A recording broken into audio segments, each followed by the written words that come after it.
are rather fantastic. But game one is just about ready. Merlin, let's make that sweet, sweet transition. Hit us with some of those intros. All right, welcome to game number one here between Puppypaw and SortOf. Spawning in on the south side, we've got Puppypaw in the color blue, playing as the French. We're on the map Regions, a great map for the French here. Who's spawning in on the north?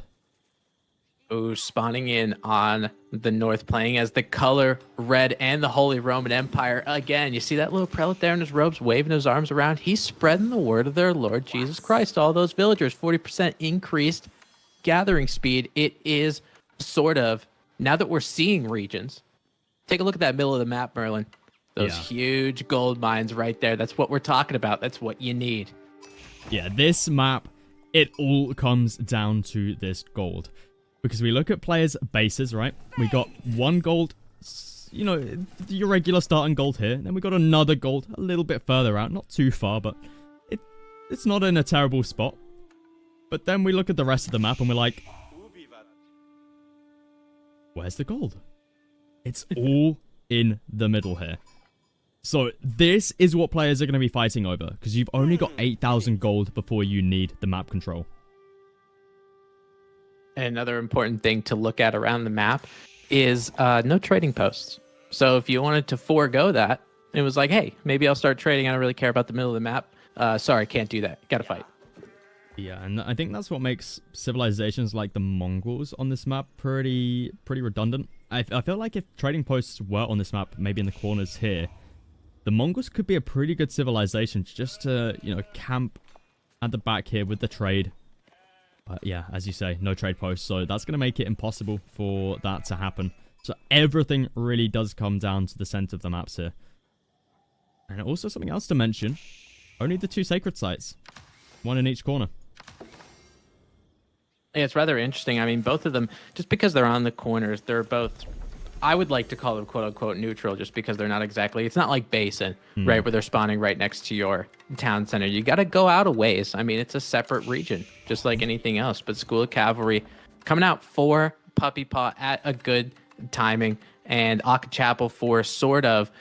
He's got the wood over there on the east side, not necessarily the stone. It looks like he got a rather bad spawn for the stone. That looks way out of the way, but still going for that town center regardless. Yeah, a bit of a rough position there. We see, as a result of this, SortOf not going to be rushing up this landmark. Sometimes what we do see is, if the Archon Chapel's in a good position, maybe if it was where the berry patch is here, players would then rush up the Archon Chapel to stick the prelate inside, so then they can just gather from the stone then. But instead, he's just going to be building it a little bit slower here, using the prelate on the stone, while he's still got, you know, access to it. As the French, they're going to be having knights on the way soon. So I like this out of SortOf, not wanting to rush this up immediately. I think that's a smart decision, you know, going for the stone first. So I like it.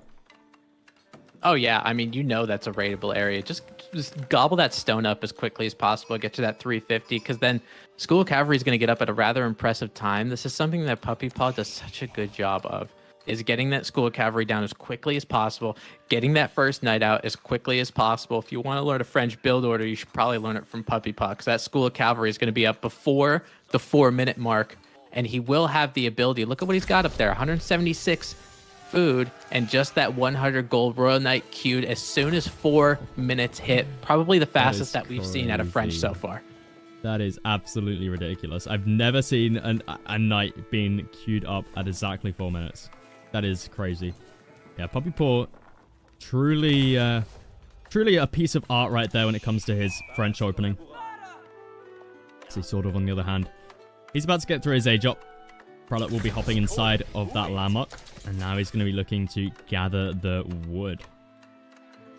Oh, look at that glow from the prelate. I know I talk about it all the time, but Archon Chapel giving the prelate that megaphone, and we'll be able to spread the word all over the place. Now, this wood, I mean, obviously because it's inspired, it'll get down pretty quickly, and I really like SortOf's wall over there on the northeastern side. A lot of these French players, they want to send their knights in sneaky areas so they don't get hit by town center fire. That would be a super good area for him to raid. SortOf says, you got to go somewhere else. Yeah. I like this wall a lot as well. He's also dropping down a barracks, so... we're sort of going to be going for a second TC, though. We see the deer pack's pretty far forward here. I doubt this is going to be the place he wants to put it down, but where else do you go? Maybe on the gold? I feel like that's going to be his only choice here. We're going to have to see those. He's moving out towards this position. Maybe you could place it here, possibly? For the berries? Yeah, I mean, you're kind of... I don't know. You're kind of scraping the bottom of the barrel with that town center placement. You did call it near that gold mine, so, you know, I mean, you're still on call. You were doing good last weekend. Now with this week, you know, I mean, sometimes the talent doesn't miss a day, you know? It looks like SortOf only has out a single spearman for the time being. Puppypaw can dive this if he wants. This isn't upgraded either. It's still a Dark Age spearman, which means Puppypaw's more than happy to dive this.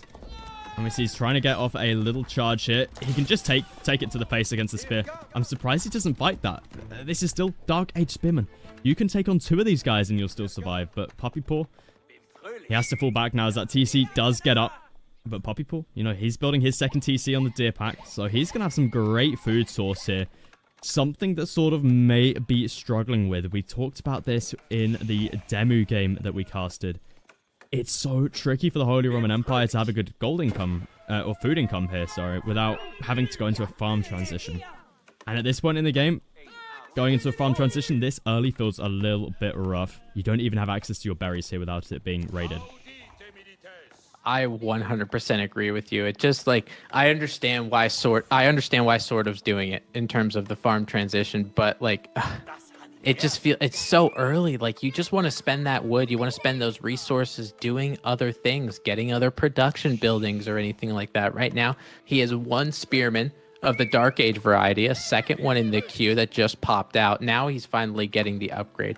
It just seems like he's so far behind in terms of the defensibility in his base just because of how many farms he has to do. He can't do things like outposts. I mean, he has that second town center there, but it is away from, if he attacks it from the western side, it is away from that starting town center, which means, I mean, that's still a burnable town center to me.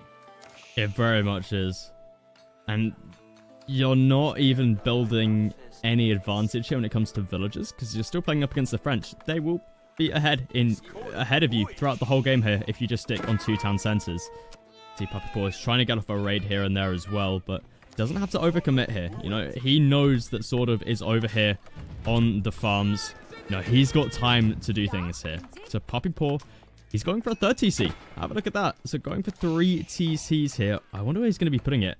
Okay, I was just about to say he could place it all the way over here, but it would be a little bit risky, but he's fine with doing that. SortOf is all the way over here, condensed into his base on 2 TCs. Puppypaw can look to make use of the whole map. And this is what we were talking about before the game, right? French can just look to expand out everywhere on the map. He does relocate it a little bit closer towards the boar, I would expect. So, yeah. Puppypaw in a great spot.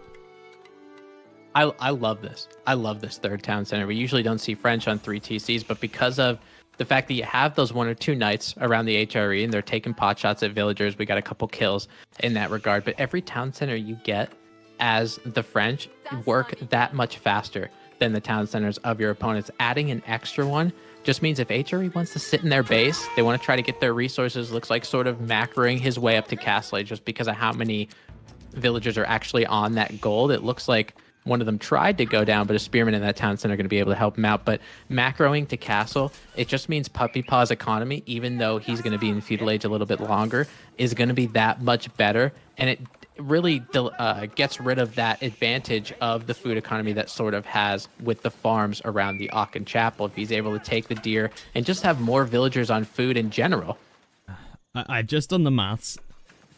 These farms cost him 975 wood.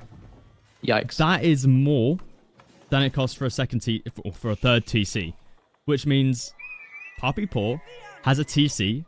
He has tons of food available to him over here, and this is basically a double outpost. So it's like you've invested 900 resources into farms that are a worse food source than deer and boar, and you're a TC behind, and as a consequence, you're going to be a lot of eco behind. So when you look at it like that, it's just looking a little bit rough here for SortOf, but he's going towards the castle age now, and to be fair to him, he has set up this food eco, and he's got the Ark and Chapel around here as well. So maybe he can pull off some crazy Burgrave play, because I don't see any way he's going to be able to pick up relics here if he goes for a Regnance. Yeah, you're exactly right. I mean, he has that one safe one over there to the northwest. It looks like that second quote-unquote safe one that was a little bit to the southwest of his base. Puppy's got his town center. He's got a foothold on some of these regions. Ooh, Spearman getting hit by those knights, but those knights got to back up. No worker kills the Puppypaw. What I wanted to say too is SortOf is going up to castle. Puppypaw is playing the map he's given. And this is something that I've talked about a lot when I cast low elo players or low elo legends. When you have this map, he does go Burgrave. Good call. When you have a map like this with regions where getting those resources on the outside of the map are so important, things like King of the Hill, where you have that one sacred site, you got to play the map you're given. Puppypaw's doing that. He's establishing a foothold on some of those resources that are out on the map that he has to go grab. SortOf is not. So he's looking to get this map control back by the way of the Burgrave Palace. Let's just see if it actually pays off for him. Yeah, it's going to be rough, though, because you're up against the French, which have Feudal Age Knights. So it's like, even if you do get out some good men-at-arms, you're still going to be struggling against Knights. I mean, maybe looking to just pump out spears. That could be the case. I'm sure we'll see some more spears as well as the veterancy upgrade come through for this unit. But then, what's that buying you? You know, are you going to be able to push onto Puppypaw's base here with just spears? It's gonna be rough. It's gonna be. We'll have to see though. Men-at-arms are now in the queue. No veterancy upgrade for the men-at-arms though. He's going to have to grab this upgrade here, Heavy Maces, which at least will make it somewhat better up against Knights for the Holy Roman Empire. Yeah, and especially against Feudal Age Royal Knights. The Castle Age Men-at-Arms with Heavy Maces actually trade rather well, to the point where if you are the French in that situation, you basically run in and do the charge on the Men-at-Arms and then back up. Wait for your charge to come back again. You can't really take them straight up, just because of the Heavy Maces having the +6. So we'll see if Puppypaw is able to do that. I mean, he knows that SortOf's castle, so he's trying to put the hurt on him. Maybe he'll get to the point where maybe the Men-at-Arms won't be able to mass enough. We'll see. Yeah, I mean, SortOf, we just see the eco count. He's so far behind at the moment, and the army value isn't even there for him. We see army value around 800 ahead here for Puppypaw. And behind that, we've got the age up coming through for Puppypaw. All the way in the corner of the map here, the Royal Institute coming through for him. Bringing 13 villagers to build that one up. Puppypaw at the moment, you know, he's up to 11 knights. This is perfect for him. He can just grab himself Royal Bloodlines, Cancelled Saddles, Veterancy upgrades. So, yeah, he's going to be looking pretty good when it comes to his knight count. Oh, this is so good for Puppypaw, macroing enough. As soon as he saw that SortOf went castle, you could see he started to hoard his resources just a little bit more. But his economy is so populous right now at 86 villagers. He's able to continue to produce knights while Royal Institute is coming up. He'll have enough for the upgrade, maybe just to wait a little bit longer for the Royal Bloodlines. But as soon as that comes in against SortOf's army composition, even though those spearmen, they are pretty numerous. He's at about 17. They are Feudal Age. I'm assuming he'll get to Castle Age spearmen eventually. It looks like that upgrade is going on the top right part of your screen. You can see that. But with those Royal Knights with Royal Bloodlines, or pseudo-imperial knights is what I like to call them, they don't trade that badly against Castle Age spears. Puppypaw now starting to add in some Arbiter. Going to be a great unit here up against what SortOf has. I'd love to see him grab Gambesons. So this is an upgrade that I talk about quite a bit. Gambesons, huge upgrade. An extra 5 melee armor for every Arbiter, which means they basically take no damage from spears. They do still take some damage from men-at-arms, but it's barely anything. And they even do well up against the horsemen, which it just doesn't make sense. So I'd love to see that upgrade coming through for him, especially when SortOf at the moment is making only melee units. We see here Puppypaw able to catch some reinforcements off guard here. The power of the French Knight with all of those important upgrades through. Well, at least a veterancy upgrade at the moment. We don't have Royal Bloodlines coming in quite yet, but I'm sure that'll be on the way, as now we do see Vortex. not Vortex, sorry, Puppypaw is going to be dropping down the keep here in the base. Yeah, this is the one thing that sort of is trying to do with the Burgrave Palace, because again, we talked about it in a previous match. You want the Burgrave to pay off in the first few minutes. Right now, it is not. Puppypaw's at 105 economy with absolutely no worker kills for SortOf. So SortOf's trying to do that. He does have a little bit of a military advantage in terms of number, but again, the Royal Knights, just because of how good they are per unit, you know, army value is going to be a little bit higher. And the Arbaletrier means those men-at-arms that are supposed to do somewhat well against those knights with a little bit of extra heavy damage, and the spearmen are going to be pretty much reduced to shreds. And you're exactly right. I love how you highlighted the Gambeson's technology, because it is really important if a battle actually comes in. Keep in the middle in that region. That just means SortOf, if he wants to get gold, he's going to need a lot. This could be bad for Puppypaw, though. Does realize in time. Strikes with the knights. Puppypaw, I've got to say, his army at the moment, I feel like he needs some more Arbaletrier. He is adding in quite a few. We see he's up to 4 archery rangers, which do have the discounted price. We see that only 64 food, 32 gold, a Arbaletrier. I see. He's going to be taking a fight here, SortOf. He understands how important this position is. Doesn't want to let Puppypaw get up the keep, but it seems like Puppypaw will be getting this one up. And this is what we come back to. This position is so important, and the French are more than happy to drop a keep down here. I'm sure Puppypaw will get some production up around this as well, so yeah, Puppypaw going to be feeling very happy about this. Yeah, and I mean, he will lose a couple Arbaletrier in the process, see a couple going down, but it's just a distraction technique. You just got to make sure this keep goes up. How many villagers Puppypaw has on that? Keep it up right now. SortOf, if he's going to retreat, he's going to have to go north, and he's going to have to face some more keep fire. So Puppy's happy to take this fight. I would love to see Gambeson's through for him. We see there the Arbaletrier just taking a direct slap in the face from this army. Gambeson's could have made a huge difference here, because Puppypaw is actually losing out on a lot of army, but at the same time, SortOf is as well, and SortOf doesn't have the economy to replace it. That's the big difference, isn't it? Just the replaceability of it. Now, SortOf just continuing to go with the men-at-arms. Puppypaw doesn't have to change his army composition at all. It's very anti-men-at-arms right now. That keep with the 15 villagers in it really, really saved Puppypaw, because if he took that battle straight up, I think Puppypaw would have been in quite a disadvantageous situation. But now he's able to preserve it a little bit. He could even get some military buildings around it, continue to mass up. And you're exactly right, because he has 120-ish villagers. He can get all of these expensive units so easily and so quickly. Monastery going to get dropped down now for Puppypaw. We see SortOf has picked up a couple of relics here and there, but not to not too many. But this could be the game changer for SortOf. We see he's got down a siege workshop, not making any units or any siege from it yet, and Mangonel could be huge to try and deal with the Arbaletrier. But SortOf going for the keep here. He's trying to get this last gold mine here. This is the only one that's available to him, as Puppypaw making full use of these two. You know, he's moved away from the gold vein at home. Doesn't want to use this one quite yet. Just wants to take all of the gold from the center here before SortOf can get his hands on it. We do actually see here a couple men-at-arms making their way into the wood line. Puppypaw not missing out on too much, though.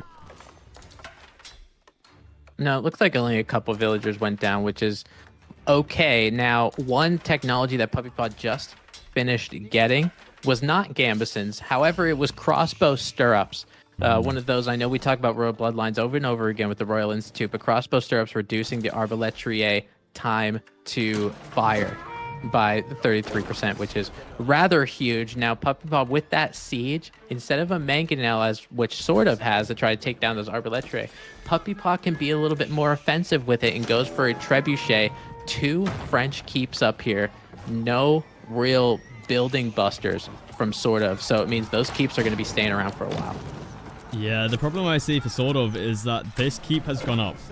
This is terrible for him, because even if he has this keep alive here, he won't be able to gather from this gold. And we look at the base.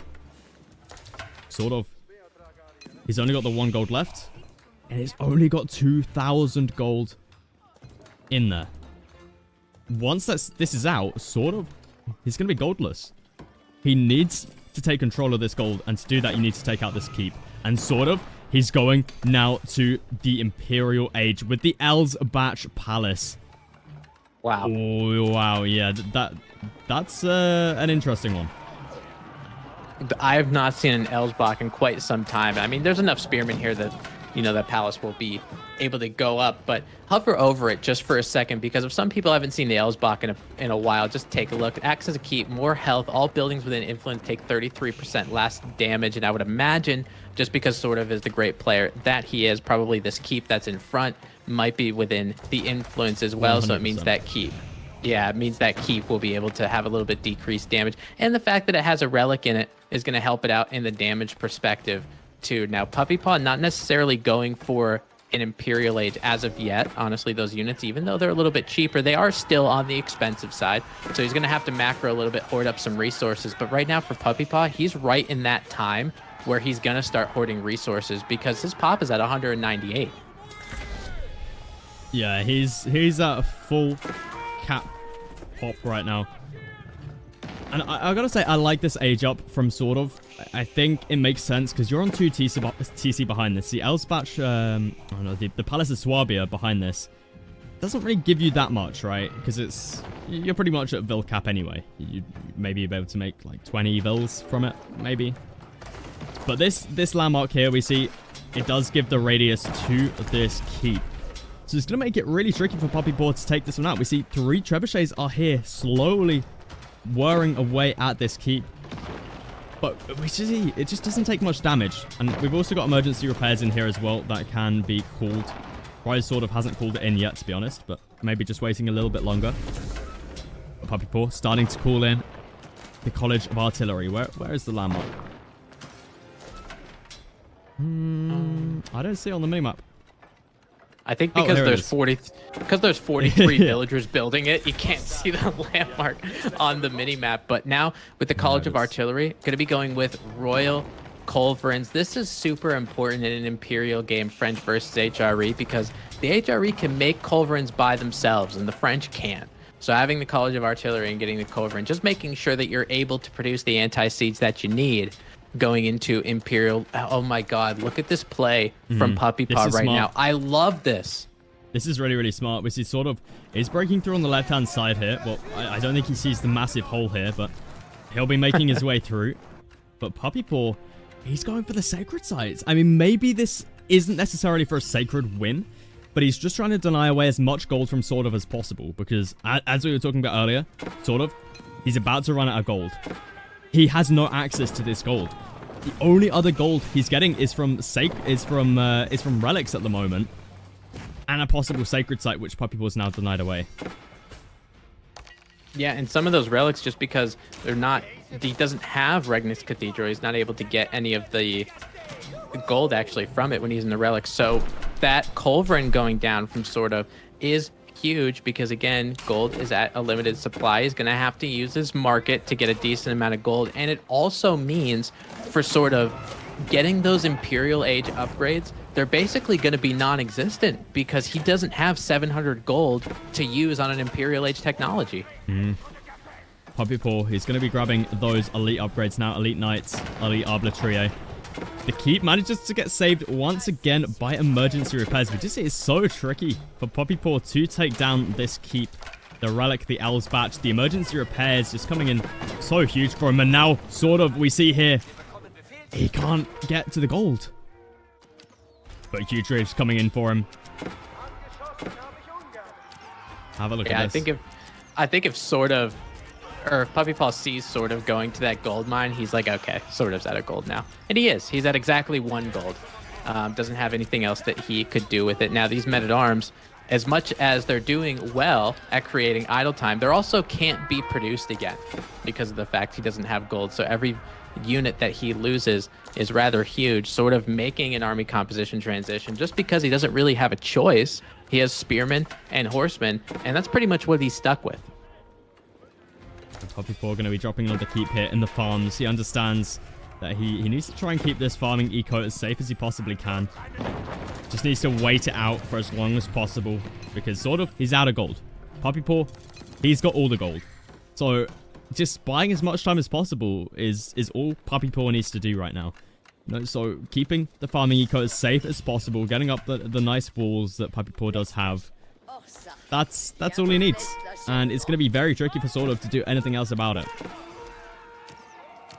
Yeah, I mean, SortOf's trying to claw his way back in the game in terms of raids. I think SortOf knows this is probably the only time he has where he has those gold-heavy units and the siege to help bring him back into this game in terms of reinforcements. We'll see how well the Culverins can do. But there's only one ram. There's a couple trebuchets that are going to go down pretty much instantly. Those two Royal Culverins actually in trouble. Looks like they might be going down as well. They're going all the way past those keeps. Those spearmen, they just don't do that much in the way of damage. Now Puppypaw's pulling basically most of his military up here in the north. This siege is so exposed, Merlin. It's gonna go down. Oh no. SortOf gonna be losing out on so much gold. Culverin's gonna be the most gold heavy unit in the game. First one gonna be going down. Mangonel going down with it. This Culverin looks like it may be going down as well. It is indeed. That is 1,200 gold just gone like that. That is a huge amount of gold to just disappear like that. Looks like SortOf will be able to take down a keep here, so he may be able to try and get his hands on a little bit of gold here, but then again, SortOf, he's facing against such a huge mass of Arbitrarie and Knights. It's going to be so tricky. We see the army value huge right now for Puppypaw, and he's got the premium units. Yeah, so I mean, SortOf knows the only way he gets back into this game is for this keep, so he's sending a decent amount of villagers in order to do so. I think there's about 35 of them. No textiles. If I saw on there. So no textiles. It looks like there's not a lot of units for him as well. I feel like even if this keep goes up, I can't imagine it staying up. I mean, SortOf got off a pretty nice mangonel shot onto Puppypaw's army. I mean, Puppypaw's gathering from the gold now, but Puppypaw, he should be able to just drop a keep down here, maybe. He's going to have more knights on the way as well, so we see 9 more in the queue. SortOf actually getting off some nice raids here.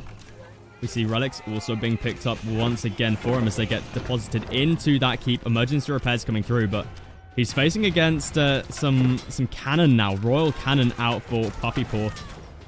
These really are the damage dealers. Look at the amount of damage this cannon is going to do. It's not actually that much. We got villagers here repairing it up with a relic in the bank, but you get my point. These are going to be the good damage dealers here. Puppypaw, what is he doing? Oh my goodness, what is going on? 35 villagers going to be going for the gold now. Underneath a keep here from SortOf. Oh man, it's a little too early to start mining that gold, my friend. You got to make sure the keep goes down first. A relic in it too is going to help him out. I mean, Puppypaw was at about 130-ish, high 130s in terms of villagers. So, you know, he lost a little bit. Just make sure he's not over booming. I'm just giving Puppypaw the benefit of the doubt for that one. Yeah, I mean, Puppypaw is still in a great spot. SortOf, he's just been denied away from the gold for so long. It looks like he will finally be able to gather a little bit here.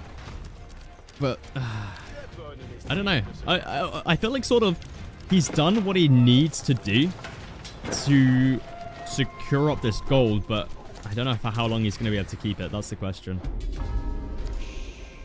Yeah, I don't know either, because, I mean, just like that one, it is going to run out a little bit eventually, but because he doesn't, SortOf does have access to the gold, it just means Puppypaw can't, right? That keep doing that, so for Puppypaw, the Arbitrarie mass that he has, and it looks like it's about 51 right now. He does have a lot of knights in queue, but then it turns into Puppypaw's ability to reproduce the units that he has might become more of an issue. Sacred Site number 1 has been captured. Gate is being built on Sacred Site number 2. This could be a little bit of a Sacred Site coming through for Puppypaw here. Yeah, I really like the play of going for a Sacred Site, and it's not necessarily actually winning by the Sacred Site. It just means you have to put a decent amount of your resources all the way over to one of the corners of the map. It could mean that your economy is more raidable because of that, or if they don't deal with it, then you end up winning the game anyway, right? So I really like the Sacred Site play. Puppypaw now going to be researching Veterancy Horsemen. I've got to be honest, it's sort of actually kind of coming back here. Because we have a look at the gold situation now for Puppypaw. He's out of gold over here. He's out of gold over here. This is the last gold he's got. Sort of. If he can keep this position, still has 7,000 gold. The issue is, I don't know if Puppypaw knows he has that gold mine. Because it hasn't been touched. True. And based on, he's been fighting over that third gold for the longest time, and I get it, you want to deny SortOf, but you need to be getting your own gold at some point. You can't really rely on this, just the sacred sites and the relics, your arbaletrier, your knights, all of this costs gold. He's transitioning to horsemen at a time when I'm not really sure he actually needs to just yet. I mean, you still want a lot of gold in the bank, right? For arbaletrier, for siege. So it's understandable that he wants to go into horsemen now, but yeah, does he actually know about this? He's got 2 sacred sites also in now. Sacred site of victory is now approaching 9 minutes 40 seconds away. But SortOf, look at this, he's taking out so much siege. He's actually kind of coming back right now. Yeah, I mean, Puppypaw pretty much just had a ranged mass. He had all of those arbaletriers, so Rams started coming in and started taking down French buildings. I don't know about this. Military counts 73 to 30. I'm not sure if Puppypaw is going to be able to mass up a little bit. You can see the score on the right-hand side. I know we don't talk about score too much in AoE 4, but it has been incrementally going on the side of SortOf. Merlin, are we witnessing a throw? I think we're witnessing a massive comeback.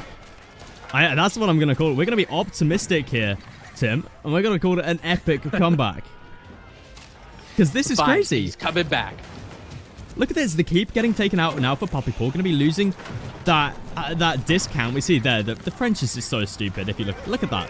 75 food, 15 wood for a single horseman. That's ridiculous. But he's going to be losing out on all of that now. We just see there. All of it getting taken out.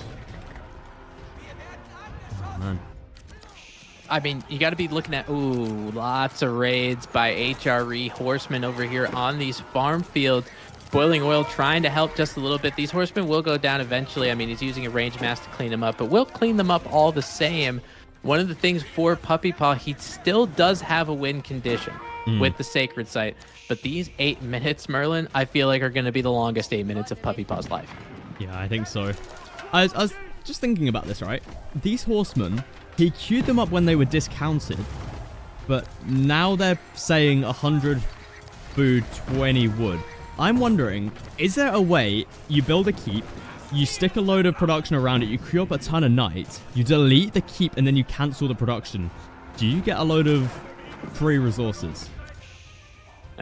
Leave it to MrMerlin to try to pull something out of thin air, you know? I'm doing an imperial official right here. I don't know the answer to your question. I've never tried to cheat the game. I play it like I'm supposed to. But that western side sacred site is now getting neutralized for him. It's been 7 minutes and 28 seconds, and we'll stay on that point. Puppypaw trying to use some of his mobility, some horsemen, try to get back, and they're so focused on that Royal Institute. I get it's a pretty building. I get it's aesthetically pleasing, but you have something right next to you, guys. You should probably take care of it. I think SortOf left it a little bit too late now. Puppypaw gonna retreat. Well, not retreat back, but he's making it over here with 4 knights, 7 horsemen. Puppypaw, he understands the condition here. He needs to win from this sacred site. SortOf just doing a magnificent job this game. But the question is he going to be able to keep up this pressure once this gold vein goes down? You know, both are just going to be out of gold. They're going to be at relatively even grounds, I think. Yeah, I mean, oh man, you know, honestly, I'm not quite sure. I mean, for the French, I mean, we're talking about trash units here.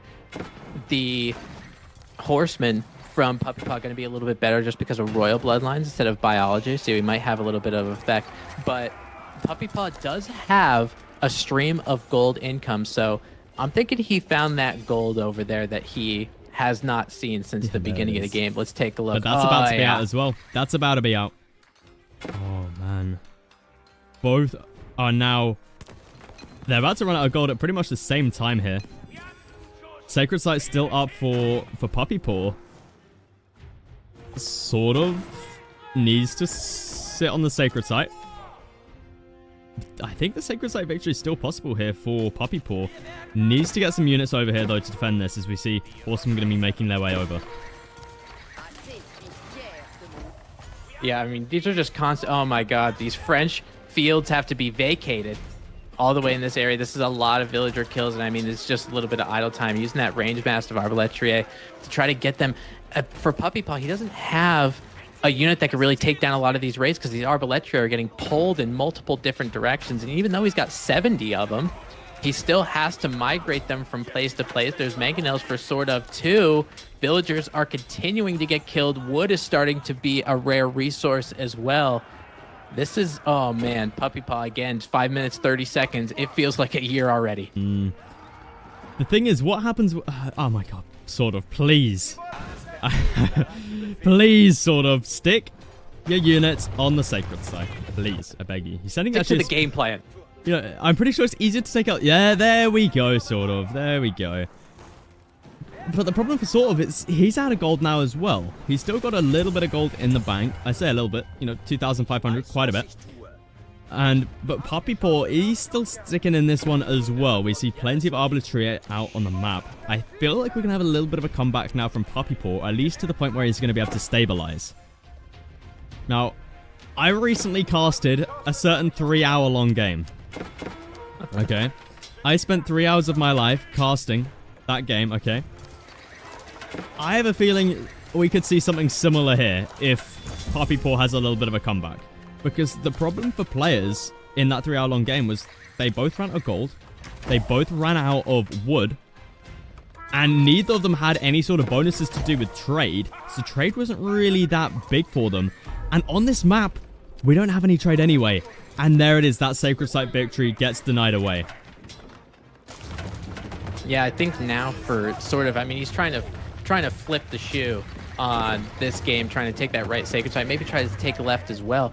But take a look at, again, we're getting to that post-imperial mark, so this is something I got to pay attention, make sure the audience is paying attention to, is the stockpile for these units, the idle time that SortOf made on all of those horsemen. As we hear a Wololo go off in the distance, I don't think it necessarily did anything, but the stockpile for SortOf, he's able to produce all of these units. Puppypaw has a lot in the queue, but those Arbalettrier, he's got 27, now 21 in the queue. His gold ran dry over there on the south and side. His Vil count substantially low at 90. He can't afford to do a post-imperial kind of economy, and you can't do it with only 90 villagers. I mean, Puppypaw still has a huge mass here. 70 Arbalettrier, 90 on the map. It's kind of crazy, and SortOf now actually going to be capturing up the sacred sites for himself. Puppypaw completely goldless, doesn't have a sacred site, doesn't have any relics garrisoned. So his gold income is sitting at exactly 0 with 1 gold in the bank. And now SortOf, he can make the siege. Huge mangonel shots can take out Puppypaw's army here. He needs to be super careful. Yeah, because those Arbalettrier, you can't make them again unless you went to a market and started buying gold. So if he gets a couple lucky mango shots on an Arbalettrier mass that it is plentiful, but it's not staggered, he could take down like 30 mangonel or 30 Arbalettrier with a good mangonel shot. Puppy just doesn't have a lot to answer horsemen. Luckily, he does have Arbalettrier, which I was talking about this earlier, right? It's he's got Gambesons. It's just such a good upgrade, right? It just makes horsemen, you know, we can actually do the maths here. They've got 16 damage, and we've got 10 range melee defense. So these guys only do 6 damage, which, I mean, it's not bad, but it's nothing compared to the damage they do up against normal crossbowmen. Right. I mean, that's without factoring in the bonus, right? But they will do, they will be able to slow it down. And it takes a couple more pokes from those horsemen to take him down. When you have an Arbalettrier mass as much as this, with crossbow stirrups as well, it could make it a little bit better and more advantageous against horsemen. Puppypaw trying to get a raid in on the eastern side as well, trying to use some horsemen, trying to find an area to raid.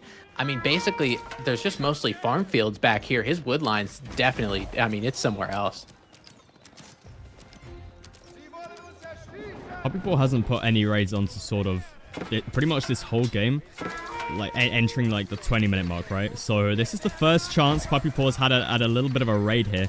Sort of has some major idle time. But we see here for Sort of, these mangonels just buying so much value. Puppypaw losing out on so many arbitrary, and the problem for him is he can't replace them. He has no gold income whatsoever. These Arbaletrier just got evaporated, Merlin. There were about 100 Arbaletrier in there from Puppypaw, right now down to 60, and still not reproducing for some of his villagers. He's at 79 total villagers, 96 food that he's using rather... he's using it rather not frivolously. I mean, he's got 28 horsemen in the queue. So, you know, he's really got to make sure he's getting some sort of stockpile, because again, you get those mangoes in there and you hear those rocks flying. You make sure they're getting preserved. He's got some spearmen over here trying to protect those mangonels, but all you need are some couple good shots. Puppypaw is going to be able to kill those mangonels. We see he's able to recover when it comes to his horsemen. Has plenty of food saved up. You know, 2,600. That's 26 horsemen right there. But he really needs some stone walls. I feel like if Puppypaw just rushed up some stone walls across here, just try to save his farming economy, he would be in such a better position. But the problem for him is he can't recover when it comes to the villager count with only the 1 TC that he has remaining. No, for how fast they're going down. Puppypaw's continuing to go down. He's on 72. He's got 148 population to Sort of, who is continuously staying pop capped and will have the ability to continue to do so for the foreseeable future. Now, Puppypaw still has the military lead just because of that big Arbaletrier mass. Look at those 3 sneaky horsemen. Even though they're not 4 horsemen, they're going to create the apocalypse for some of those villagers in the back. So much and Oh, yeah. And Puppypaw's got to back up once again. Even though he does have horsemen, he does have Arbaletrier. I mean, I don't know. I'm not a fan of this army comp as compared to what Sort of is doing. I'm not a fan of Puppypaw in this game right now. Have a look at the worker kills right there. Oh, my 167. God. That is absolutely bonkers. Puppypaw's going to be going in for a raid once again. If you can try find some good idle time in here, maybe you can hold on for a little bit longer, try and recover that villager count. But Sort of's doing the same thing, and he's just Puppypaw, please fix your walls, man. We need the walls to be fixed. But we see here, huge raid. Have a look at this. 60 villagers here being caught out of position. But the problem for Puppypaw is that these villagers were only gathering wood, and Sort of he's got plenty of wood. It's not going to cause that much of an issue for him. He's still on 2 town centers as well, so he can recover his villagers much quicker than Puppypaw can. Yeah, to be honest, I thought that was going to be a lot more disastrous than it was. I thought it was going to be as disastrous as those French wheat fields, because Puppypaw, 59 villagers. There is going to be a time where he's going to run out of resources if you're on 50-some to 60 vills. And really, I mean, it's just a matter of time. It's kind of like a hurry-up-and-wait situation. Yeah, I felt like at this point in time, you could really do with a Palace of Suabe if you're the French here. Yeah, I mean, absolutely. That's the only way that would be able to claw him back into the game. As you can see, both these players, just about 230 gold between the two, most of them coming from relics or sacred sites or what have you. But Puppypaw looks like he's going for that. I mean, look at how many rams he has in the center there. I think he's looking for this one final push to get there. Looks like that is going to be the case. I see still Sort of. He's just massing spears. I'm surprised we haven't seen any spears out of Puppypaw yet, but I don't know. It just doesn't seem like he's got the best army to deal with what Sort of has here. Sort of spear plus mangonel is going to counter everything that Puppypaw has. Puppypaw going to be able to find a nice little raid once again. Villagers going to get caught out of position. Sort of here. Going to be able to push those horsemen away. I'm surprised we haven't seen more stone walls come up from players. I mean, Puppypaw did build this earlier on. But, like, just some massive stone walls across the map right now for either player could come in really, really handy. I'm not sure if any stone actually exists on the map. I mean, it was before, but they were using it to try to get keeps around that middle of region. So it could have been just because of the fact that the stone just wasn't there to do so. At any rate, I definitely agree with you. I mean, stone walls, you could stop this from happening. This is just a huge brigade. Look at all these arbalètes. We're down to 47 now. Mangonel's getting protected by the spearmen. They're going down by the bunches, Merlin. Yeah, these arbalètes are going down really, really fast here. And you got to remember, Puppypaw cannot replace this. He's got 3 relics in the bank, so he's going to be able to make a couple here or there, but nowhere near the rate at which he needs them to be replaced by. And now SortOf is really pushing into the base now. I feel like SortOf's late game is just so damn good. You see here, Puppypaw going for a little bit of a raid as well. SortOf actually losing out on a lot of villagers here. Have a look at this. He's down to 88, but the problem is he's got such a huge food bank and wood bank. So, you know, he's okay losing quite a few builds. Oh, this is... I mean, it's Puppypaw down to 2 landmarks here. He's lost the Royal Institute. He's that Royal Institute. That Royal Institute was taken down by a single spearman, so he probably got a Medal of Honor by the Holy Roman Empire after that Royal Institute got down. And then College of Artillery is going down. That main town center is right there for the taking, and the School of Cavalry right next to it. One thing that SortOf does have is a lot of wood. I see 3 rams that SortOf actually has on the battlefield and 4 in the queue. He might be trying to really end this game, put an exclamation point on it. I think he is. He's going to go for the landmark snipes. We see here Town Center and School of Cavalry sitting right next to each other. SortOf, he's got mass rams on the way. He's already got a load of mangonels, plenty of spears in here as well to defend against any cavalry coming out from Puppypaw. Puppypaw is just forced to go into cavalry still. And the problem for him is he can't even look to go into spears or men-at-arms at this point in the game. 1, because he doesn't have the production for it. And 2, if he did, he doesn't have any of the upgrades for them.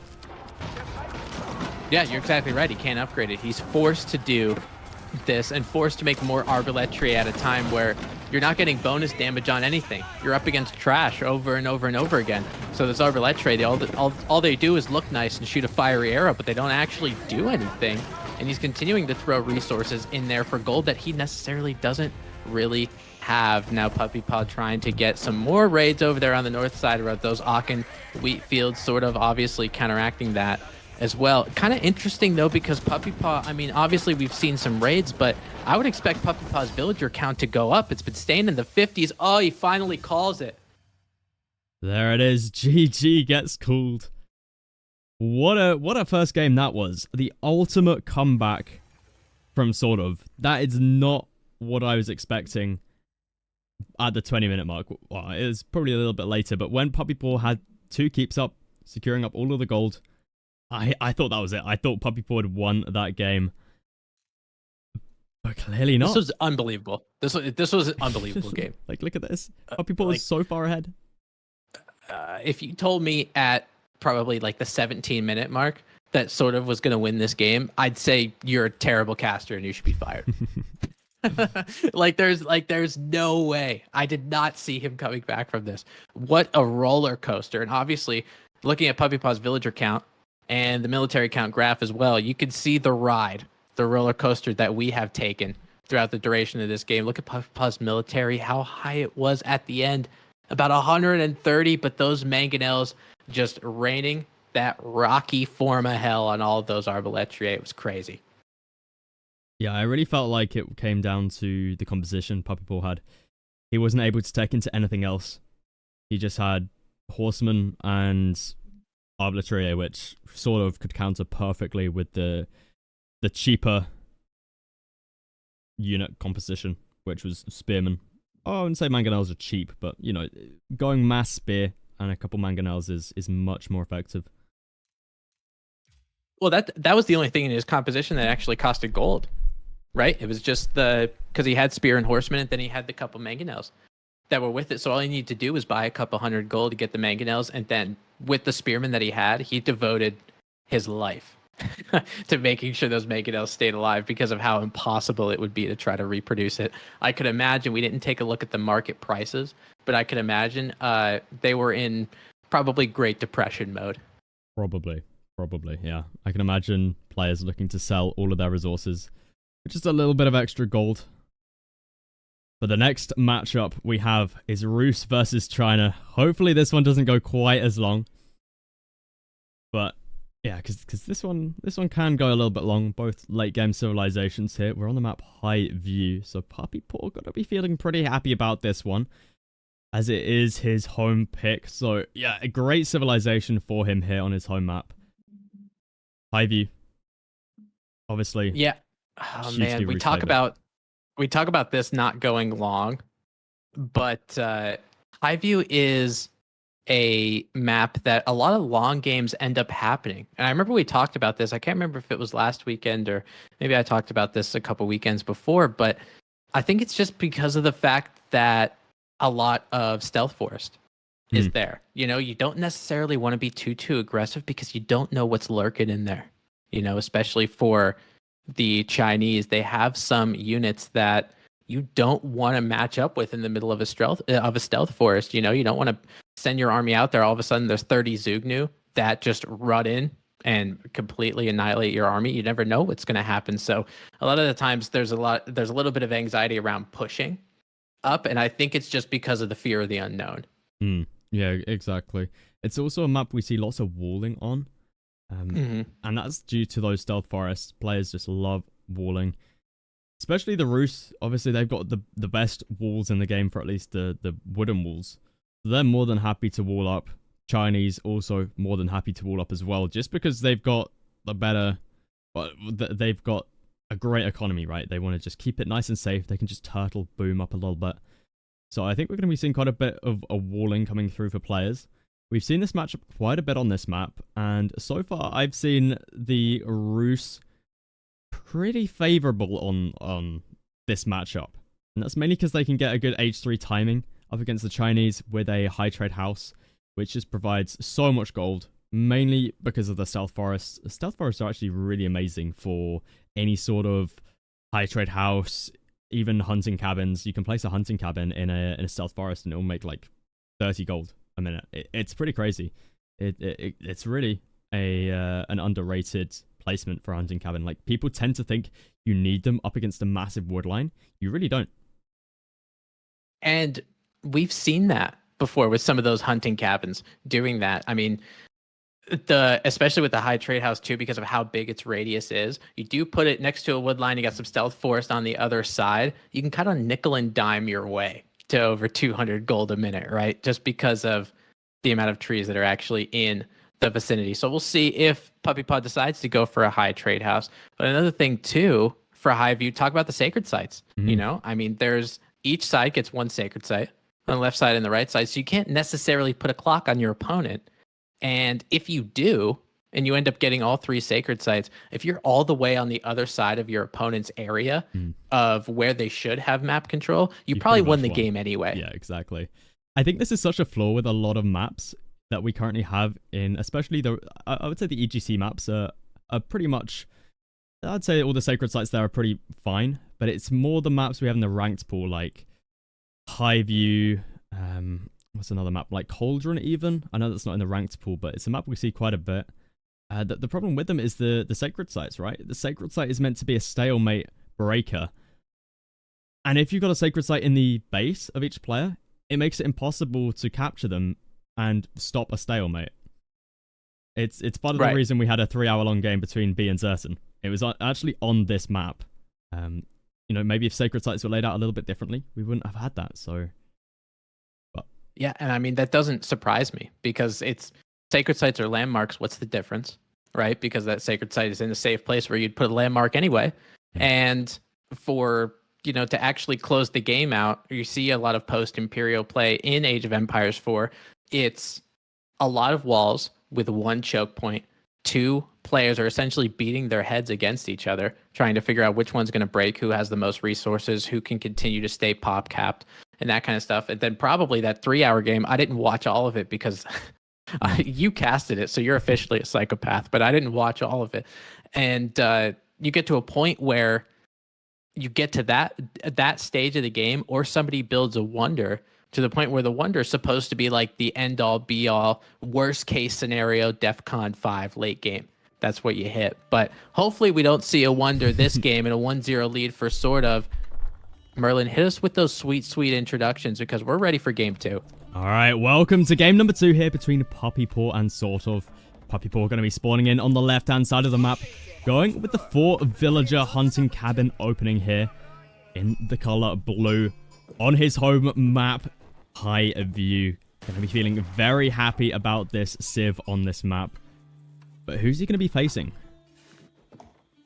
His opponent with a 1-0 lead over Puppypaw, playing as Chinese, playing as the color red, that Imperial official performing his magic, spawning resources out of thin air. It is SortOf. And we'll take a look at this map here. I mean, there's a lot of stealth forest around, not necessarily in the middle. There's kind of a channel in the middle if you wanted to avoid stealth forest completely. Yeah, have a look at that. I mean, there's a bit of a wood line in the way here. But yeah, definitely not as many stealth forests in the middle as we would usually see.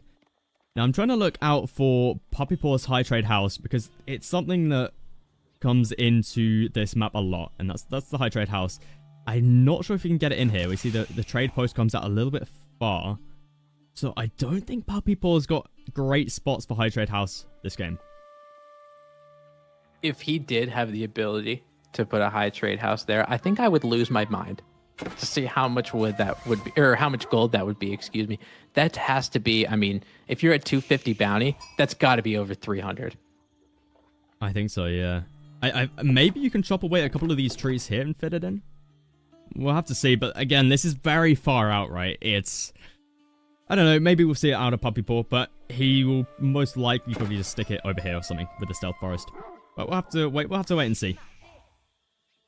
But SortOf on the other side. He's only opened up with the 1 scout. Sometimes we do see 2 scouts out of the Chinese here up against the Rus. I think Puppypaw will be more than happy with the bounty he's going to get. I have to check in though.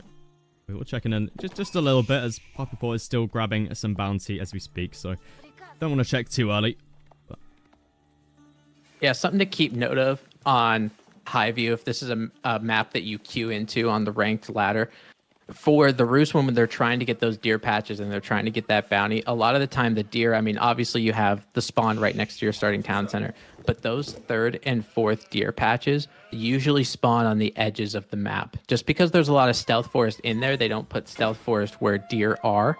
So usually you want to be looking around the edges. Puppypaw doing a good job of doing that. I think he got that one over there on the east, and then he'll be able to take the rest of this on the south. And then there's a couple wolves in that area as well. So I think Puppypaw's looking good in terms of bounty. yeah, I think he is.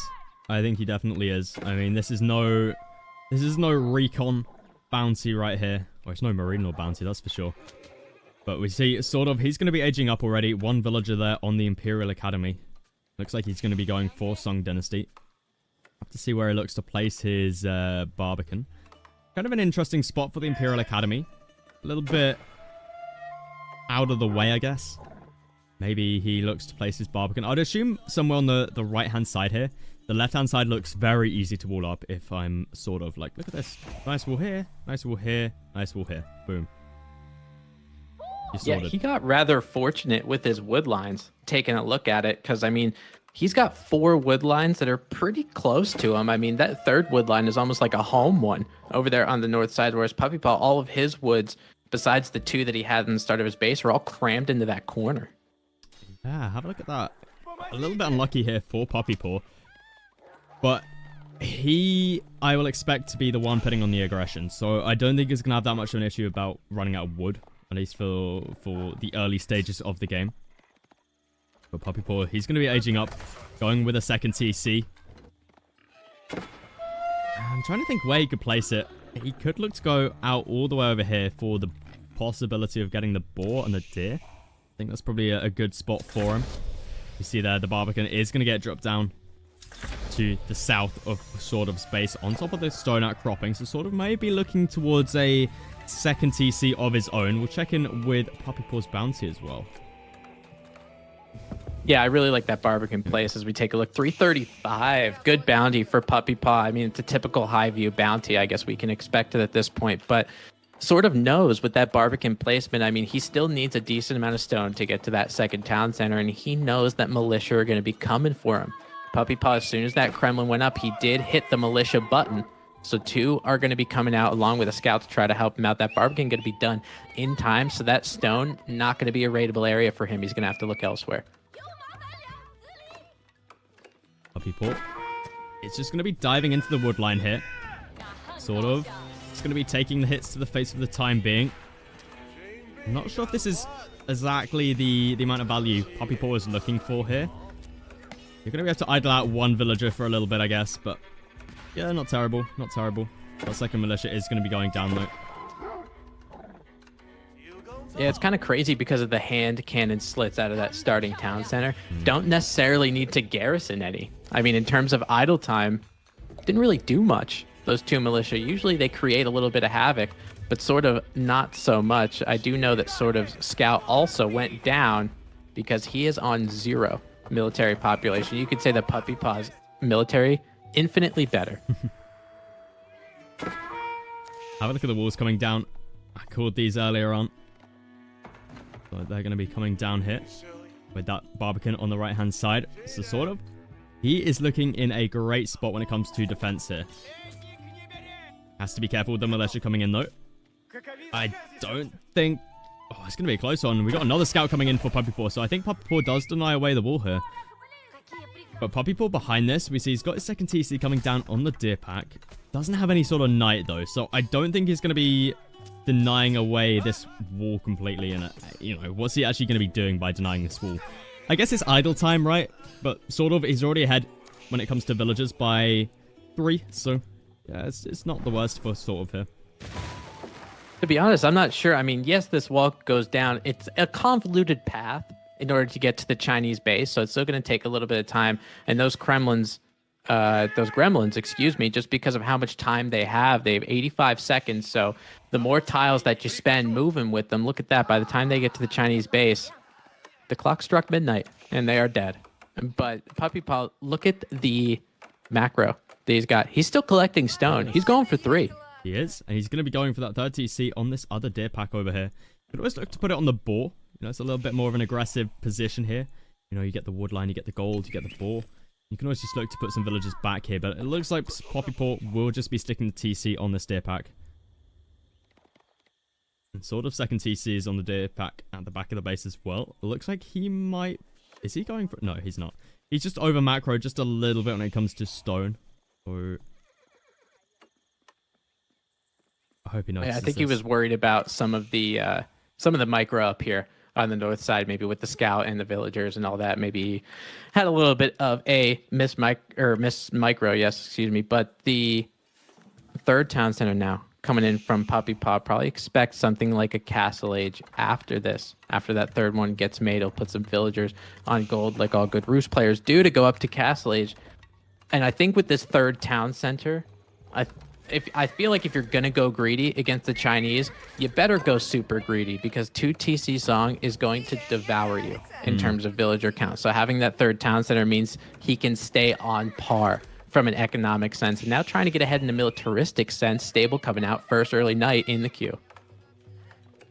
So it looks like he's going to be going for a little bit of a knight here. Are we going to be seeing anything else with this? Because usually we'd have some archers out if he's looking to put on some aggression here. But maybe he's just looking to get a couple knights out, then maybe looking towards a castle age, which we see he's still going for lots of walls over here. I mean, I don't know. I'm not exactly sure what Puppypaw's plan is here. He's on the 3 TC, so it's going to be slowly creeping up on sort of villager count. So does he just look to go and play it out here in H2? I think that might be the play, as we see double archery range has been dropped down now with this.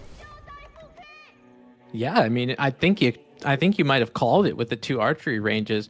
I'm just not sure if he's going to have the time to do it. I mean, it's going to take a while for him to mass those units up. And I'm not sure if sort of now that he is on 2 TC Song, he's probably not thinking about sticking around in Feudal Age for too long. I mean, he has a couple spearmen, and he's going to use them to delay where those knights are. I'm curious if this game actually extends to a longer Feudal, and I'd be surprised if sort of actually let that happen. Yeah, I mean, I think the walls kind of indicate that to us, right? He wants to try and get up to the next stage now. Just try and turtle himself in here. And we actually see that resource camp for him is looking towards that castle age. So this could be pretty good for SortOf. We're going to have to see how long it will take for Puppypaw to follow him up. But for the time being, it looks like he's just going all in. We see lots of archers in the queue. We've got plenty of knights in here as well. I wouldn't be surprised to see another stable get dropped down. And you got to remember, he's also got the militia in here that can be called as well. Yeah, and I think by the time, probably want to get one of those walls down or something like that before you call the militia. You don't really want to waste them torching down a wall. You want to kind of use them in the battle. Sort of now putting an archery range down and getting one of those dreaded Zugnu. I'm sure they will hit the battlefield very, very soon. I'm sure this is everyone's favorite archer unit, and when you're playing against it, you just love to see it on the field. Don't you, Merlin? Oh, yeah. I absolutely love seeing Chukanu. I mean, who doesn't? Who doesn't? The astronomical clock tower now going to come up for SortOf, so does macro pretty well to get up to castle. Puppypaw looks like he's following suit, however, just because of how much food and gold that he has in the bank, and honestly, the game sense out of Puppypaw. I know he didn't necessarily scout the clock tower until now, but he was continuing to macro up, kind of hoard his resources a little bit. And now he's going to be able to go up just about a minute or two afterwards. And look at, oh my God, Merlin, he's going to do it. Oh my goodness. I did not think he was actually going to do this. He's going to be going for the high trade house right here. Oh my goodness. Okay. That's kind of crazy. It's kind of crazy that he's actually going to be doing that. I did not think that would be worth the effort of cutting down some trees here. But, you know, I guess that's what he's going to be doing. And there it is. Nice. Look at that. Oh my God. Everybody get your predictions in right now. The amount of gold at this high trade house, I feel like I'm hyping it up and it's not going to be as big of a deal as I might think, but I think this is going to be a massive high trade house. I really think so. I think it is, yeah. I think it's going to be 251. Wow, Stan just put 250 in the chat and you went 251. Way to Price is Right. I'm out of that, dude. I'm gonna say 300. I think it's a 300. 300? Yeah, I think it's a 300. I don't think it's gonna be. I don't think he's not tier 3, so I don't think it's gonna be that much. We'll have to see though. We'll have to see. I think it will be. Let's see, 284, 263, 296, 220. Stan says no way 300. Hey, don't be rude. Braun Pop-Up says 235. Uh-oh. Puppypaw.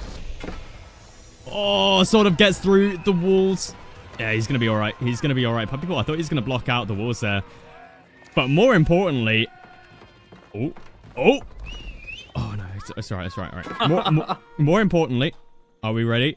Let's see it.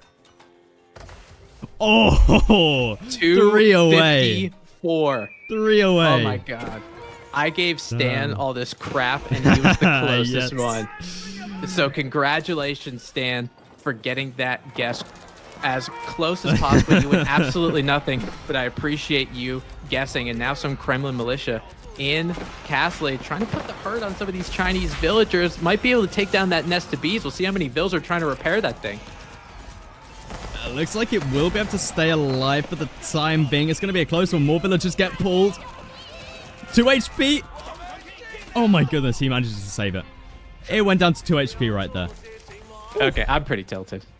Just seeing that. What is it this game? Yeah, what is it?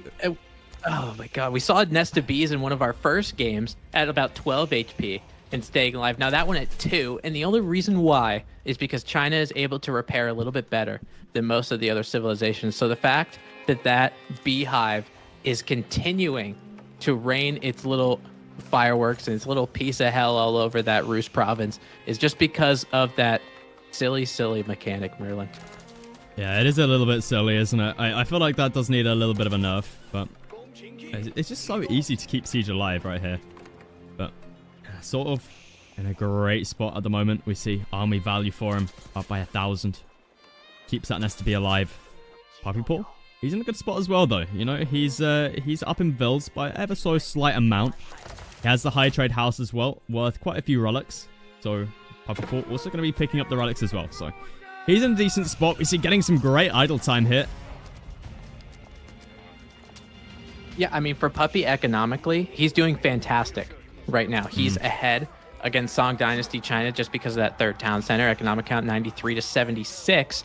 And he's going to be able to pump out, use some of those resources. He's got a little bit of food left in the bank, but he's going to be able to make a lot more military units. Actually has 2 monasteries going with Boyar's Fortitude as well. Going to be adding some crossbowmen because he's expecting some palace guards, and he will be correct on that. There's 5 palace guards right now with a couple more in the queue, so the crossbowmen will be able to help him out, and some knights trying to make out the front line. A lot of warrior monks here too, something that I hype on. You know, I talk about Saint's Blessing over and over and over again. When you have 3 warrior monks, you are proven to be blessed, my friend. It is a very good unit, and we see there the Nesta Bees actually able to take some damage off of the crossbow right there. Puppypaw taking another huge hit. See there, Puppypaw having to retreat back. Doesn't have any relics in the bank yet. He's got 1 safe at the back of the base where he can look to pick up that sacred site. He's going to be able to pick up this one as well. But it looks like SortOf's done a pretty good job denying away those relics. You see he's got out a couple, he's got a couple monks on the way that I'm sure he'll be looking to pick up these. But Puppypaw, he's probably not that upset about that. With a high trade house like this, you got to be feeling pretty happy. Oh my god, yeah. I mean, that's that 254 gold. That's 3 relics. He's got another one in his disposal, a second one that warrior monk just wants to hang on to a little bit longer before dropping in the monastery. It's cool. You got to inspect it. It looks pretty. I get it. More and more knights coming out for Puppypaw as well. As you said earlier, Puppypaw does have Boyar's Fortitude in. He's also grabbing all of the other blacksmith upgrades, so his knight's looking pretty strong at the moment. He's up to 9 as well. 25 crossbow, the first couple springles making their way out to the field. It takes 3 springled shots, though, to one-shot SortOf's siege. And SortOf does have a single springled in that, so we'll need to get out a 3rd one if he wants to one-shot. And I think that is what he's done, so Puppypaw looking pretty strong here. We see his map vision pretty good as well. Picks up that 3rd relic. So I think he's got to be feeling happy about the relic collection here. Look at that with the stealth forest. Just like how we talked about in Dark Age, because the warrior monk picked up the relic, it went into the stealth forest, SortOf did not know what was in there. He was like, his entire army could be in there. And he was right, that his army did end up getting there. But if he ventured out into that stealth forest just without it, I think that would have been a lot of dead Chinese soldiers. And now we're seeing, as we're getting into the 18th minute, instead of a big battle ensue, it's a ceasefire. Yeah, have a look at that. Both players just chilling out, being homies. Not really a lot going on. And Puppypaw actually, he made another archer. Might have just been a little bit of a misclick there. Honestly, like, I think having a little bit of both when you're playing against China is a good idea, especially when you're the Rus, because you know they're going to have a little bit of palace guard, you know they're going to have a little bit of spearmen, so just having a little bit of both in terms of that range mass is really going to help you out. Now, SortOf finally going to be picking up a couple of those relics, getting that sacred site over there on the east side. Now, both of them have their nice little free sacred site, that little bit of passive gold income. It looks like Puppypaw, just because he's been on the economic lead throughout the duration of this game, is going to be first to go to Imperial if he chooses to do so. He's at 194 population. So, you know, as far as spending economy into military, probably not going to happen too much. And then we'll end up most likely going with the high armory. I'd be super surprised if I saw a Spasskaya tower in something like a high view map that is so open. But trying to get a raid over here on the north side too, Merlin. He might be going for the boar for tier 3 bounty, maybe? No? Okay. I think he's just looking out for the gold. The spots, no villagers over here. Just going to be retreating back for the time being. May find some villager kills over here, though. 6 villagers are up for grabs. Puppypaw going for a keep, but look at the Nesta Bees. We've got 4 Nesta Bees firing it down upon the keep. Puppypaw trying to find some value here, but the Springalds, they get focused down by the Nesta Bees as well. It is absolutely crazy how good this unit is. And Puppypaw, he has to cancel the keep. Age up coming through for him. 24 villagers on the high armory. He's going to be able to keep this going. We see villagers really rushing to get this keep up now.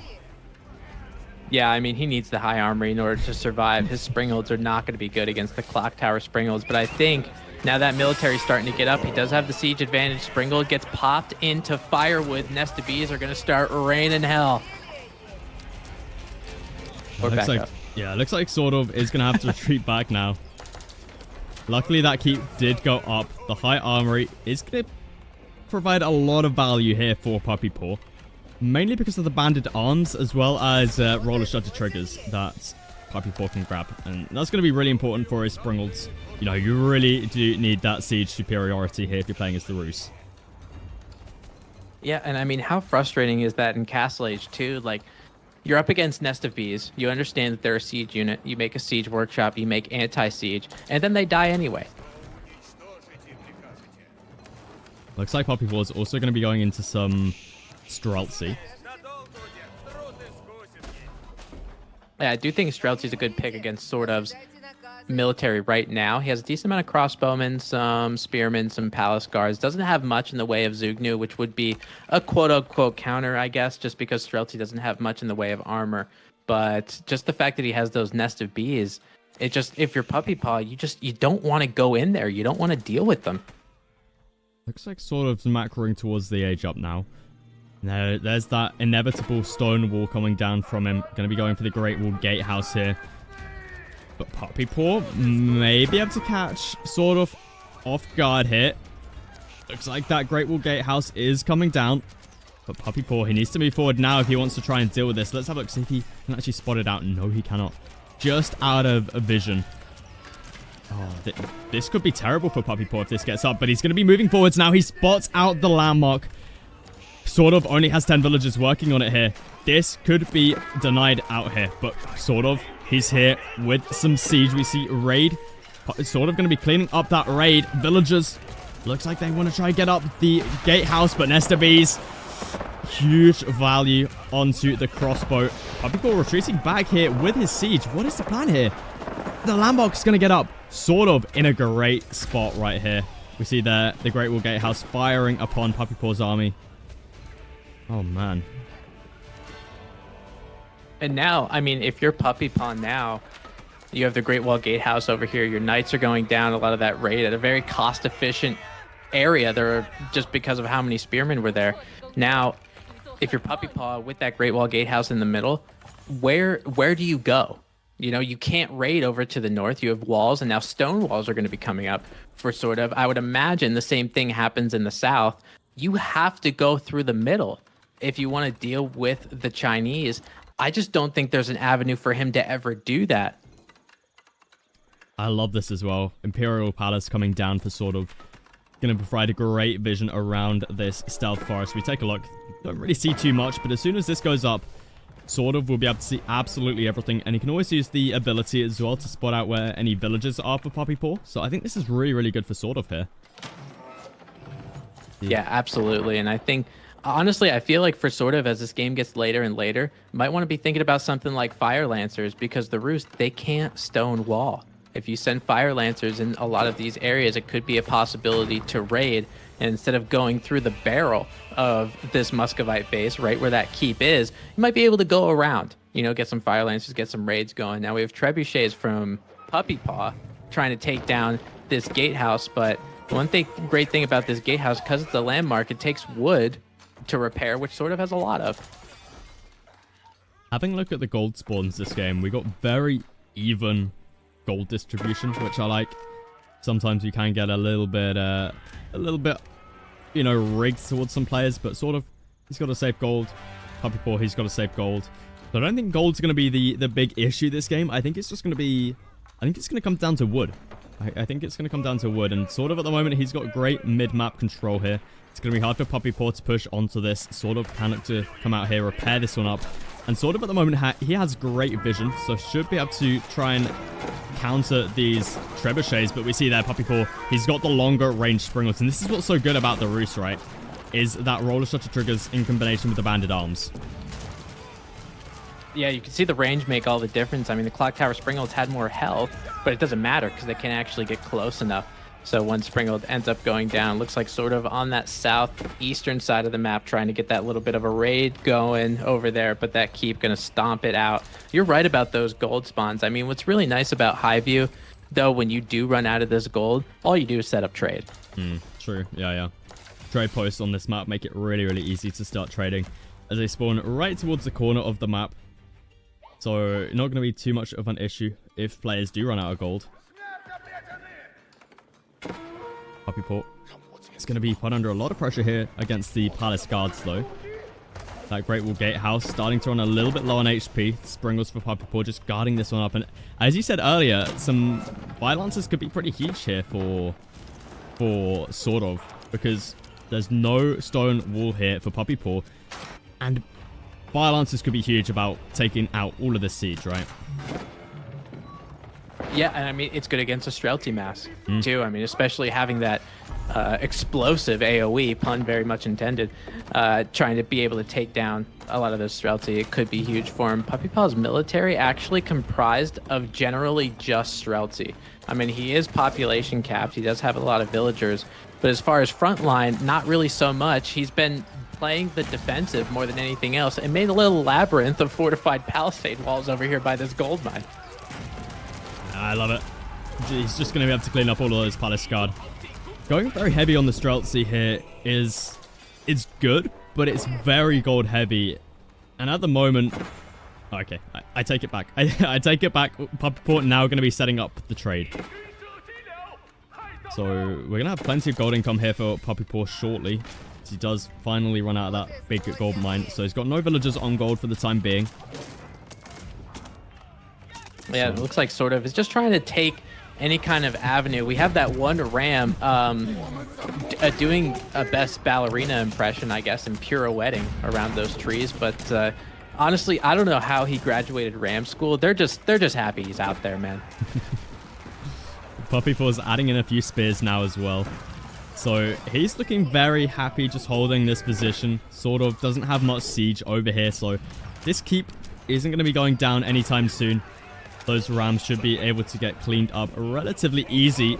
But we see here SortOf looks like he may be losing his Great Wall Gatehouse, but Puppypaw not paying attention to the Springles. Does he have vision on this? He has easily vision. He's got the castle turret upgrade. So he can see everything here. He shouldn't be losing out on trebuchets and Springles like that with the extra range and vision. No, that one thing that the Great Wall Gatehouse is doing a really good job at stopping is something like a ram push from Puppypaw. This is one of the ways that Roos in Imperial Age like to close the game. We get the high armor, you get the rams. They're like 504 health if I remember correctly, and they do so much damage. But Great Wall Gatehouses do a good job at taking rams down. Oh no. Oh, look at that God. Great Wall Gatehouse. Oh, the damage on that thing is just bonkers. It is absolutely bonkers. So much damage put onto the Streltsy there. It looks like Puppypaw is going to be able to hold this. We see he's also starting to make some rams. He's up to 3. SortOf up to 5. SortOf also going to be looking to try and raid off a little bit here. Not going to be finding... He's found quite a bit of idle time, so that's going to be nice for him. But Puppypaw, you know, he's not struggling that much. He's got a huge bank at the moment as well. And we see he's slightly behind when it comes to his workers, but that's because he's got a load of trade on the way. Yeah, but I mean, this could be the pivotal difference of the game that we're seeing here. I mean, those fortified palisades finally going down. If Puppypaw does get the trade underway and does have a decent amount of traders, he doesn't have something like stone walls and able to instantly protect them. So he's got to use his Streltsy mass to cover the entire landscape vertically of the map just to make sure that his traders stay alive. Could be a point for SortOf to take a little bit later in the game, but now I think now that I heard the landmark victory thing chime in, I think that Great Wall Gatehouse is finally down. It is. Have a look at that. It is down, which means Puppypaw should be able to start to push on this position a little bit more. And as you said earlier, those rams are now going to be able to push in here, which is going to be amazing for him. Puppypaw still just spamming out the Streltsy. He's up to 50 now, and also adding in a couple horsemen. Have a look at that. 5 horsemen make their appearance.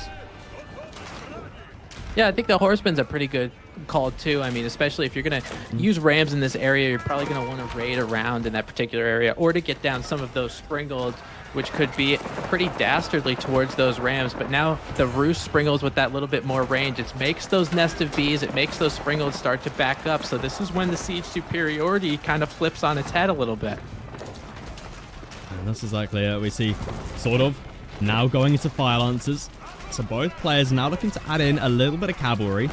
I think this is going to be really nice for SortOf. Puppypaw has no anti-cav at the moment. We see SortOf, he's trying to get back up his Great Wall Gatehouse. Have a look at this. Some huge stone walls coming down for him as well. He really wants to wall this all up. If only the other sacred site was sitting over here. Yep. I mean, that could definitely change the game and to make it just a little bit shorter. That Great Wall Gatehouse now not really under a threat too much. A couple mangonels and some springles just from Puppypaw, but that Great Wall Gatehouse is going to come right back up if he's able to repair it, and unless Puppypaw does something about it, he just doesn't really have much to take anything down. There are nest of bees hitting those Streltsy over there on the eastern side of where China's trying to get that stone wall going, but those Streltsy, they're going to run into all of those fire lancers and things that can really do a good job of taking them down and cost effectively. It looks like Puppypaw's trying to push onto this position. Doesn't want to let SortOf get up that stone wall, or the Great Wall Gatehouse once again. And we see here the fire lancers. They're coming in pretty clutch here. Look at the splash damage they're able to do on the siege there. Unfortunately, not going to be able to find any kills, but still some great damage on there. SortOf still looking to add in more fire lancers, more palace guard. SortOf here. Keep drop has come down on this stone, so Puppypaw going to get pushed back here once again. Doesn't have much access towards any stone or gold for that matter, but as we saw earlier, trade is heavily on the way for Puppypaw. He's up to now, let's have a look. How many's he got? He has got 18. He's making 100 and, how much was it? 118 a trade? Yeah, 118. So pretty good for him there. SortOf on the other side doesn't have any sort of trade coming in quite yet. He's still, actually, I think he may have just run out. He's got another gold over here. Obviously, Chinese have tax as well, but it's very minimal what that provides. Yeah, I mean, especially in an imperial game setting, you can't really rely on taxes, and you would rather your imperial officials do things like go onto granaries or something like that. But Streltsy now with a nice position right behind the fortified palisades trying to take him down, but there are not enough Streltsy. They're going to be pulling the 300, and they're going to get reduced to 0, that's for sure. Wall. That is one quick wall right there. Have a look at that. He's trying to just direct SortOf into the army here. It looks like Puppypaw will be able to just clean this one up. But fire lancers are just so strong up against the roost, just because they don't have stone walls. I've seen it before in this matchup where the roost just goes for a Spassky tower, so they have access to stone walls. But the problem is then you don't have any good anti-siege. And anti-siege in this matchup is super important. Yeah, that's kind of like you got to make a choice. Like well, I shouldn't say a choice. You have a decision, but you don't have a choice, right? Where it just feels like every decision you make ends up being the wrong one. For how many springolds he has, Puppypaw has 10 springolds. It makes me feel like the age-old Season 0 where springolds did 60 damage to units. You remember that time? Oh yeah, that was absolutely crazy. That was absolutely ridiculous. I mean, they still do decent damage, right? It's like Puppypaw is still fighting here with them, but yeah, not as much damage anymore. Puppypaw, SortOf gets through. They get onto the trade. This could be pretty bad. Lots of palace guard in here. You know, Rus traders, pretty squishy. You know, they're nothing special. They're no Abbasid traders with the 20 melee defense armor that they have. And the palace guards, now that SortOf is in Yuan Dynasty, are speedy. They're 1.58 tiles, whereas a knight is usually either 1.61 or 1.62. I don't remember exactly, but regardless, they have just about the speed of a knight. So they're able to track down those traders in that trade route. That's a lot of dead donkeys. That's about 5 or 6, and now those horsemen finally get up to them, and we'll be able to take them down just because a little bit of Streltsy that are there. But they did a decent amount of damage and SortOf can keep pushing this initiative because of the fact that Puppypaw can't make stone walls. see SortOf just slowly pushing himself forward here with the stone walls of his own. Have a look at this, completely stone walling up the map. Gonna make it impossible for Puppypaw to do any sort of damage here. It kind of makes you feel like he's going for a sacred site victory, but, you know, we talked about this a lot, right? There's no chance of him getting this. Or at least anytime soon, that is. Oh my god, there's still palace guards in that trade route. I thought they were all going to get wiped out. That is ridiculous. I mean, he's got 21 total, so a couple of them going down might not be the absolute end of the world. See, like, the issue is, as we're getting into the 35th minute of this game, I can see a way for Chinese to win this game.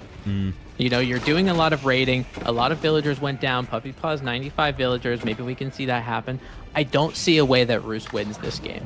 I don't see where their win condition comes from. Yeah, it's tricky. There's definitely a way. But yeah, it's going to be tricky for Puppypaw to come back into this. And SortOf, he's such a good late game player, right? So it's going to be tricky for Puppypaw, but there's definitely some way for him to stick in this. Yeah, I mean, I'm not seeing it, but there definitely could be.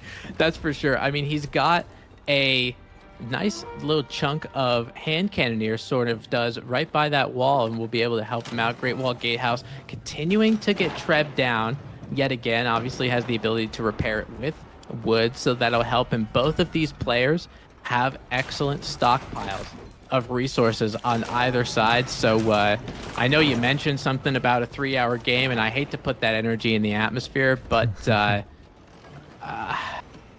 you know, that's all I gotta say. Magic in the chat says Rus wins Streltsy OP. So there you go, Tim. And then Blade replying with Fire Lancers say hello easy. And I mean, we saw a lot of damage that Fire Lancers can do, right? We saw them, now hand cannoneers coming in, would be able to take down a couple of these spearmen, trying to go toe-to-toe with the Streltsy. I like to think with Streltsy and hand cannoneers of a different civilization. They kind of do it like the Wild West. They look at each other, they take back 3 steps, and then they draw, but Streltsy will win every time. Uh-oh. I see a couple villagers in there. I see 7 villagers in there, in fact. I don't think he's going to be getting towards the back line. I think he may have been trying to go for a little bit of a keep drop. But yeah, that's not going to be happening here.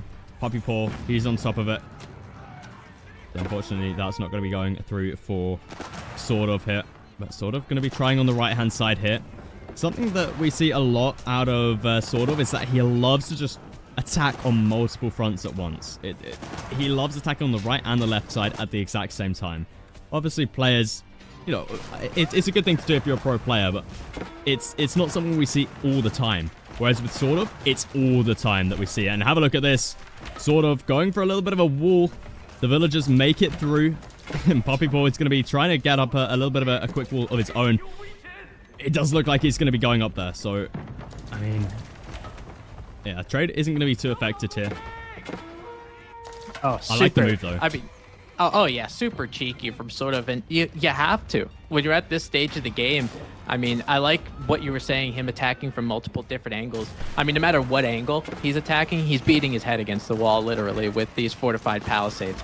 But at least he's going to split up the Rus army in multiple different areas, and maybe we get to a point where one of these walls breaks enough to the point where he's really going to maintain and do some damage. With these 3 rams here, these 3 Chinese rams over there on the south side, the only thing I saw was some Streltsy. There wasn't much in the way of units that can actually take down these rams.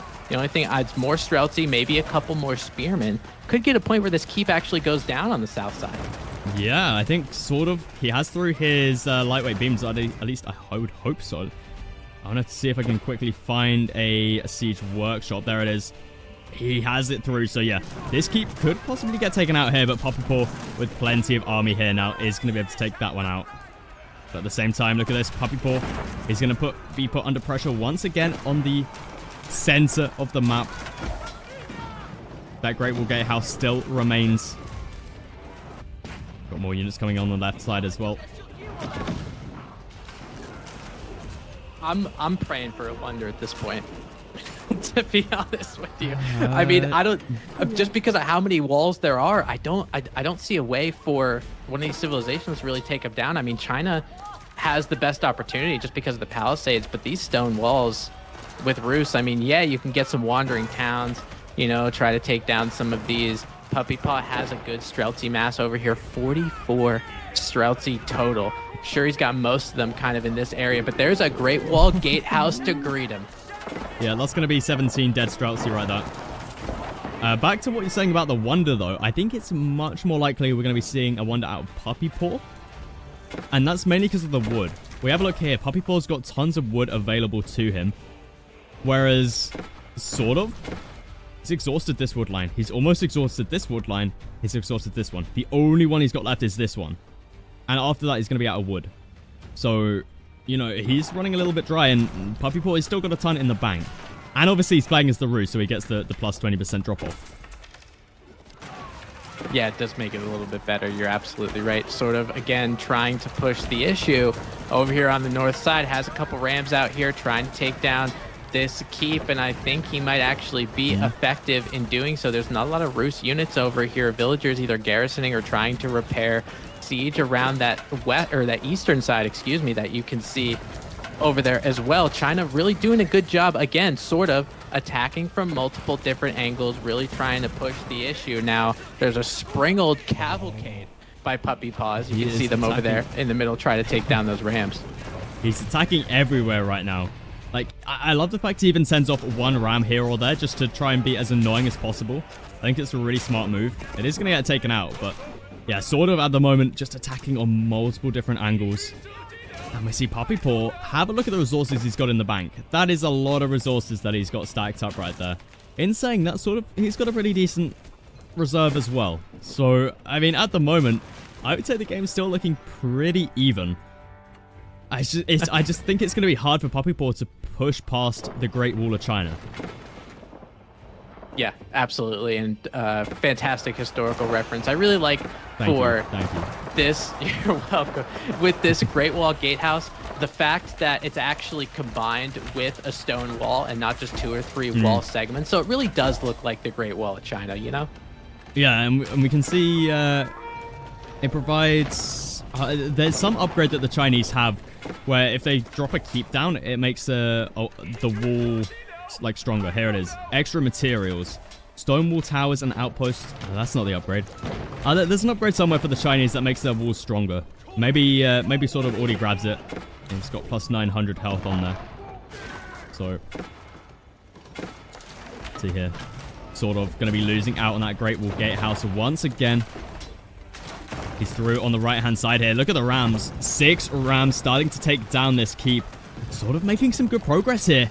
And this could be a big issue for Puppypaw because this is where his trade sits, as well as his high trade house, which is now making 339 gold a minute as he's now on tier 3.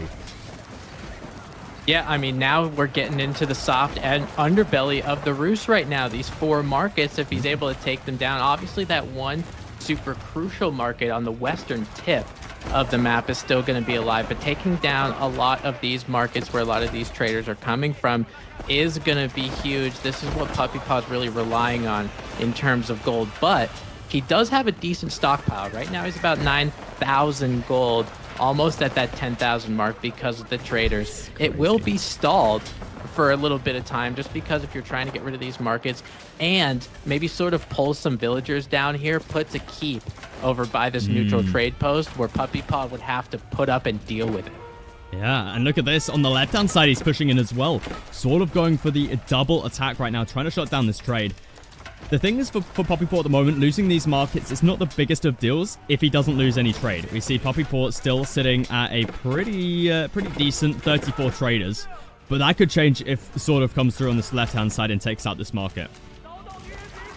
Yeah, I think we're displaying the immobility of the Rus army right now because a lot of them are Streltsy, a lot of them are spearmen. He only has a few horsemen right now, 3 total, with 1 in the queue. So SortOf has palace guards that move like knights in the Yuan dynasty, so he's able to move.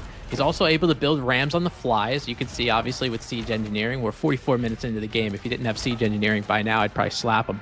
But now that he has a couple rams, he's able to build them. He's going to take down that fortified palisade. We might be able to get to that pivotal market. It seems like we see the ram being dropped down. I gotta say, I love the fact SortOf's making so many rams this game. Well, I'm not sure if I love it, but I like the idea of it. You know, he's just able to break through these fortified palisade gates really easily. And Puppypaw is struggling to just keep everything repaired up. He's finally repaired up this right-hand side here. Has enough for another keep. Maybe he can try and re-keep here, wall this up. But yeah, you really want to be focusing on the left-hand side here, because this is a big worry. If SortOf takes out this market, you are in a big trouble. Oh, absolutely. You can tell that Roos is sending all of his units over to this area because of how crucial it is. Fortified palisades just come down. There's nothing defensively that's stopping him between the market and the Rams. Now it's just about taking down these units, because the Streltsy, they are going to do a really good job against those Palace Guards. Spearman just creating that little bit of a buffer zone for him. I feel like he has enough Streltsy to kind of take this, and in the center of the map, that springled cavalcade finally comes to a screeching halt. Fire Lancers just exploded on him. And that Great Wall Gatehouse goes down at last. Finally, it gets taken out, and Puppypaw can now march out with the Rams. 8 Rams. The Great Wall of China is under threat right now. But at the same time, SortOf still putting pressure on the left and the right-hand side of the base. Puppypaw has to find some sort of damage here onto SortOf. I'm going to be honest, look at SortOf. He's running real low on gold. He set up markets, but hasn't got any trade. What? He's just deleted a load of ills. SortOf. Okay, there we go. He's now queuing up a load of traders. But this is bad for him. He's out of gold right now. He's got plenty of plenty of units in the queue for the time being. 22 of those being hand cannoneers, which costs a lot of gold. So I think he's going to be all right for the time being. But yeah, he needs to build up those traders fast. Yeah, definitely. I mean, he's gonna be losing in that trade count for a while. You can see the difference in gold stockpile, 13,000. How much Spearman and Streltsy are in the queue for Puppy? There is a choke point where the Roos Streltsy can just sit there, and they can get some static deployment if they don't get moved around too much. But it looks like they are doing a little bit of kiting, just because the amount of cavalry units from SortOf is gonna make Puppypaw back up yet again behind that palisade wall. Now Puppypaw put anywhere between 8 to 10 Rams, and those aren't just any normal Rams. They're wandering town Rams over to try to take down the stone wall. The only thing he did get the stone wall, but didn't get much of anything else. SortOf on the south side, just because he's fighting a multi-front war, is going to be able to take down this trade house. Yeah, this high trade house going to be going down. That's a lot of gold income gone for Puppypaw. I don't think it's going to be the biggest of deals for him. Have a look at the amount of gold he's stacking up for the time being. He can always repair it back up, right? So it's not like it's gone forever. Puppypaw is going to be able to clean this one up as well. But look at this. SortOf's coming through in the center. The Rams of Puppypaw have been cleaned up, and SortOf is looking in a great position right now. I think Puppypaw is just finding it hard to fight on both fronts here. Look at the Nest of Bees taking some great shots onto the Streltsy right there. Puppypaw, he's got plenty of resources in the bank. I think he's just finding it hard to get out enough units. He's got everything queued up, but he can't reach that population cap. Yeah, I mean, look at the difference of economic count for both players. SortOf at about 120, Puppypaw at 73. Does have the stockpile to weather the storm if he's able to get more villagers, but it's just the cost of getting them. And I don't think he's going to be able to do that really effectively. SortOf continuing to have so many units in the queue, and he's just speed running them way throughout. He passes the Kremlin, passes the keeps, goes right to that trade line, trying to kill all of them, because you know all of those markets over there on the south side, they're gone. So you were exactly right, like you said before. As long as the traders stay alive, you're okay. But Puppypaw can't do that right now. We see here the Palace Guard just being so annoying. How many traders is Puppypaw? He's left with 6. Oh my goodness. Yeah, and he's down to 66 workers right now. That includes the 6 traders. So he's got enough in the bank for the time being, but 8,000 food, how long is that going to last you with only this much eco? Not too long. Not too long. Yeah, I mean, you're exactly right. Time runs out eventually, and I think the food count also starting to go down because he's not taking very cost-effective trades. He doesn't have much in the way of a choice to do that. Streltsy Mass and that Stealth Force are going to help to take some of those units, keep those Chinese units at bay just a little bit. That wood line, though, we talk about wood being that valuable resource here at about 49 minutes into the game. On the south side, for those two wood lines, those are probably the only ones that Puppypaw really has. If he's able to stop that, he'll be able to stop wood completely. And Puppypaw's at about 2,300 wood. That wood per minute, not looking good. It's really not looking too good. Puppypaw still making quite a few rams in here. But SortOf's economy right now is absolutely huge. We see he's managed to get back up to 140. That's with all of this trade, which he's making 118 from also. But Puppypaw right now, he's just under so much pressure with these Palace Guard being in here. Puppypaw, have a look at this, having to drop down a TC at the 50-minute mark right now. A third, actually, this is a fourth TC. This is a fourth TC. That's how badly Puppypaw needs to reclaim his villager lead. Oh man, this is looking rough for him. He still has a few traders up and about. Gold isn't the issue right now. It's really the wood and the food. Yeah, and I think it might continue to be an issue. We do have Nest of Bees from SortOf, trying to get a little bit of a siege advantage, but military count really, really high from Puppypaw right now compared to SortOf. It's 84 to 27. Now he's trying to use the last of his wood to get some of those wandering towns. He has 11 rams right now, and he's trying to take it to this Chinese player. The only thing is, you're going to be playing Where's Waldo with all those landmarks. SortOf still running low on the gold, though. Have a look at that. No gold in the bank. He's struggling to make units here. Only has 6 Palace Guard in the queue, and he's at 170. I mean, Puppypaw doesn't have the eco right now, but he sure does have the army. Look at the army value. It's over double. This could be a good chance for Puppypaw to make a real big push right here. Can he do it? Look at the army coming through. Oh my goodness, we got 9 rams coming through. Puppypaw also with the Springles. Huge mass of horsemen. Some more. Oh, he needs to clear the blockage though. Puppypaw. Oh, no. Puppypaw. There we go. It finally realizes. Oh man. I mean, Puppypaw, he needs to find some good value right now. This is his perfect chance to do so, but it looks like SortOf, you know, he's starting to make units once again. He's still at a decent force here. Oh, man. I mean, Streltsy sitting on top of the walls. That's going to be nice for him. Gets the extra range in there. But what a stalemate. This map just makes the best stalemates. Yeah, we have a different conception of what best is, I think. Yeah. The Streltsy on top are just carving up They this really Chinese army. And look at the range. Everything that comes in, and just how much. Oh my God, they're taking around all those cavalry units all the way up there. They're never going to be able to even try to take down this siege. There's a decent amount of Springolds over here, and obviously Rams are continuing to have some effect. I think Puppypaw stabilized in the wood economy down south because he's still making rams. He's got about 4 rams. Yeah, now he's chopping some wood over there, which is good. Second landmark going to be going down for SortOf because that Great Wall Gatehouse continues to be rubble. Puppypaw's continuing to push the initiative. It's 87 to 12 in terms of military count. SortOf doesn't have the stockpile. But neither does Puppypaw. Found the way out of this game. Neither does Puppypaw, though. Look, Puppypaw's down in eco. His food economy is also in shambles. The only thing he's got going for him is that he's got 39 more Streltsy in the queue. He needs to put the damage on now. He can't afford to lose out on this army right here. Because then he'll come back. The replaceability is definitely going to be an issue. I wholeheartedly agree with you. The replaceability is huge. But if Puppypaw does the push like he's supposed to, he's not going to have to replace it. He could just win the game. Exactly.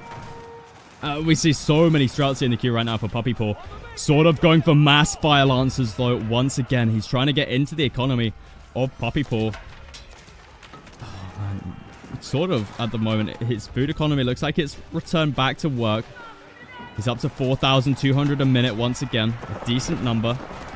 SortOf also has a few Nest of Bees. It's going to be enough to push back Puppypaw once again. What a game 2 we have here. Man, this is something. We're closing in on about an hour. Puppypaw continuing to try to get that push. He does have that decent amount of siege and some anti-siege to help him out. There's Nest of Bees, only 2 from SortOf. So as long as they're able to take down rather quickly, Fire Lancer flank all the way over here on the western side, try to take down some of those Streltsy. Did do a good job of taking down a couple of them, but look at how many Streltsy there actually are. There are 50-some Streltsy carving up that Chinese front line. I can't even finish the sentence before the Chinese front line is down. Hand Cannoneer's got to back up, and he just steamrolled through a Chinese army. That's insane. Yeah, it is absolutely crazy. Needs to be careful of the Nesta B still, though.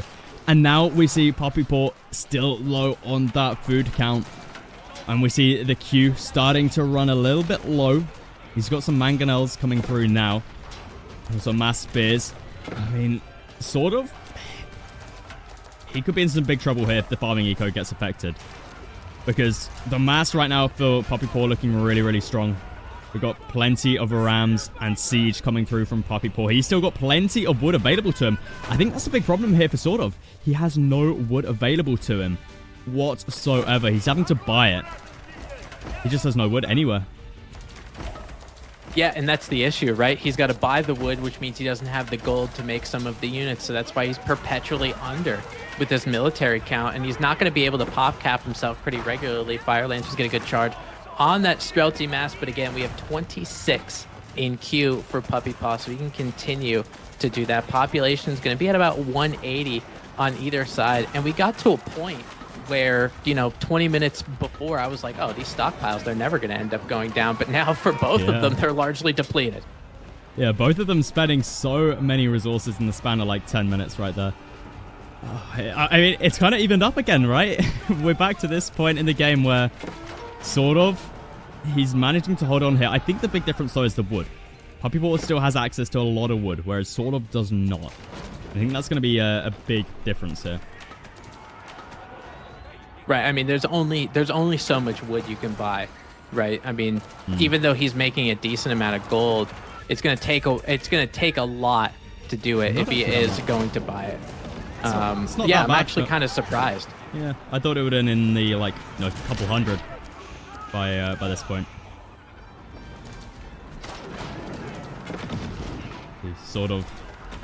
He's having problems in the farming eco now as a couple horsemen make their way through. Oh, Nesta B is getting great shots off once again onto Puppypaw's army. Yeah, I think these granaries are going to be huge for Puppypaw as long as he's able to continue to push. You can see where SortOf's army is conglomerating over there to the east side. He wants to protect those granaries as much as possible. He has hand cannoneers in order to do so. Mangonels might not be safe. We see a little bit of a Fire Lancer raid here, but Mangonels do get preserved by the Streltsy. There's just way too many Streltsy here. A lot of them maintain their life. It means they're able to rain some rocks down on some hand cannoneers once they get in range, Merlin. Puppypaw's looking really, really strong now. We see he's right into the core of SortOf's base. SortOf doesn't have any Great Wall Gatehouse or keeps over here anymore. Puppypaw, he's looking really, really strong. His eco is somewhat recovered as well. He's up to 92 workers. He's also got the high trade house back up, obviously, as well. So he's got some great eco right now. And we can see it's all just being converted into mass Streltsy, mass spears, and mass siege. And he's having to just build up a mass here. He needs to try and find a way to push back Puppypaw here as he's starting to run a little bit low on everything, including his army. Wow, all of his resources just below 200 on that little snapshot when you called it. I mean, it's difficult when you don't have a population cap, you don't have a lot of units in the queue, and then you have resources like that. It's so difficult. Puppypaw actually, what it looks like based on the market, probably bought a decent amount of stone, and he's looking for a good old-fashioned face keep. Yeah, let's have a look at that market. Again, the prices of the market haven't really been affected that much, I'll be honest. It's a little bit surprising. But I guess players don't really have a lot to buy or sell, so I guess that kind of makes sense. Yeah, it does. The Springle is going to be able to hit those nest of bees. Now, finally, those nest of bees are reduced to firewood. A couple of wandering towns onto that first landmark that SortOf made what seems like ages ago. And technically, it was ages ago. The great relic steal. Puppypaw just stealing both the relics right there, taking them back home with him, denying every little bit of income from SortOf he possibly can. And with that keep going up as well, things are looking real rough for SortOf. He's only got a few landmarks remaining. Imperial Academy goes down. We got the Astronomical Clock Tower, Town Center, and the Barbican. I think that's all the landmarks we have left. Yeah, three landmarks left. These are the last three. Puppypaw going to be going for a little bit of a landmark snipe here, possibly. Yeah, and I think he might be able to pull it off. He definitely has the wood economy, but it looks like SortOf trying to get rid of that wood economy over there for a raid, but enough fortified palisades will keep him at bay for just a little bit. Way too many Streltsy here. Surprisingly, that one ram does go down just because of the couple fire lancers that are here, but he can just continue to make more rams if he has the ability to. He's continuing to use the wood at rather a light speed, but now we have raiders on Puppypaw's trade route at a time when he does not have the stockpile right now. He's only at 1,700. We see these raids being really annoying once again. Puppypaw out of food. His production slowed down. It looks like SortOf able to hold on for the time being. That bombard providing a lot of value hit. Taking out that keep. Lots of damage being put onto it. But Puppypaw still has 22 Streltsy in the queue. I think SortOf at the moment, he's trying his best. The thing is, his economy is still really good. Like, look at the income per minute he's got. He just can't seem to build up enough of a mass here to hold on. Yeah, that's what it seems to be. I mean, based on where SortOf's production is, he's kind of massing in this area. And Puppypaw, he's been able to push substantially through that center, through the Gatewall Gatehouse, which I didn't think was even possible. But now SortOf trying to get rid of some of these face keeps. Looks like bombards. I'm surprised he actually had the resources in order to make them. Those are quite the expensive unit, but they are good at taking down keeps. So a lot of these keeps are going to end up taken down. And now that we're an hour and 1 minute into this game, Merlin, did SortOf just stabilize? I think he did. I think he did. Oh man, we've had 2 1 hour long games with these two, and it could be heading to a game number 3 here if Puppypaw wins this game. But as Magic's saying in the set, 3-hour gaming coming, because for those wondering, the 3-hour game happened between B and Zerton. It was on Highview, and the Roost was involved. I'll say that much. Yeah, I mean, when you have a map like Highview, you know, I mean, how a Puppypaw could go over and try to get that sacred site over on the east side, but it's a long, in terms of trajectory, it would really change where his army is trying to go. It's probably easier to do these landmarks just because of how close these things actually are. And it's just about trying to close this game out, which Puppypaw has been struggling with just because of how China's composition is in the late game, with Fire Lancers going to be able to take down those Wandering Town Rams. It just seems like Puppypaw, he's really, really close to closing this game out, finally getting around to those granary fields. Maybe he'll be able to get some villager kills at a time when both stockpiles are running dry. I mean, Puppypaw, we see there the production starting to run a little bit slower, SortOf at the moment, still under lots of pressure. We see some raids getting through onto the back line here, but if SortOf can just hold on for a little bit longer until this production runs out for Puppypaw, he could be looking to hold on once again. And we see here the hand cannoneers and the Nester Bees just doing so much damage there onto the Streltsy. SortOf, he's somewhat stabilizing again, but I think he's losing out on a lot of his economy now, especially with these knights in on the back line. Yeah, those knights are quite the tanky unit, so it's going to take a lot, not just the town center, in order to take them down. Chinese bombard trying to get repaired over there on the northeast side ends up going down. Just too many horsemen to get these bombards out of the way. Looks like with this Mangonel, they're trying to do their best to take down the Mangonel. The Fire Lancer can't get there just because of that Streltsy circle. Remember those Streltsy, they do have melee attacks. They're not just axes, they're Bardishes, and they do a lot of damage if those Fire Lancers get next to them. See here, SortOf, his farm eco is starting to be put under a lot of pressure. That's what's keeping him alive right now. We see the food eco's gone from 4,000 a minute down to 3,000.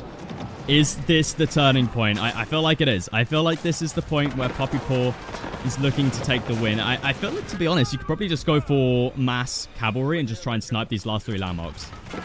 Because this town center's almost gone down, and there it is! There it is. GG gets called. SortOf going to be tapping out, which means we go to game number 3. Oh, God. We're going to be doing a third game of this. I believe we're on the pit next as well. Oh, are we? Fantastic. Yeah. What a time to be alive. I'm glad all of you guys are enjoying this. I'm certainly having... This is a roller coaster of a series and a roller coaster of a Saturday. You can take a look at this unit count. I'm only slightly sarcastic. I'm kind of having fun. Taking a look at the military count. Puppypaw just in that 100s from the 45th minute down to about maybe an hour into the game. It's so like it sort of was never able to actually get the mass to take care of that. And it was population efficient units. Streltsy, like, they pack such a punch. We all know that. And just having a decent military of somewhere around 100, and most of them being Streltsy and population efficient, there weren't enough Nest of Bees for SortOf to deal with it. Puppypaw had the Springolds and Imperial Age just because of the banded arms and the roller shoulder triggers for them. They were able to take down those Nest of Bees pretty quickly. And Streltsy, actually, if they're out of mass and they do have their static deployment just to increase that damage a little bit, they can pop Nest of Bees still too. Wow. Okay. So before we hop into game number 3, we're just going to be taking a quick little break. Oh, you're a hero. Because we could possibly have another 1 hour long game knowing these two. So we will be back in around 5 minutes time for the third and final game in this set. See you guys in a minute.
All right, welcome back to the B stream, where we've got the fourth set for today underway. Puppypaw versus SortOf. The score is currently 1-1.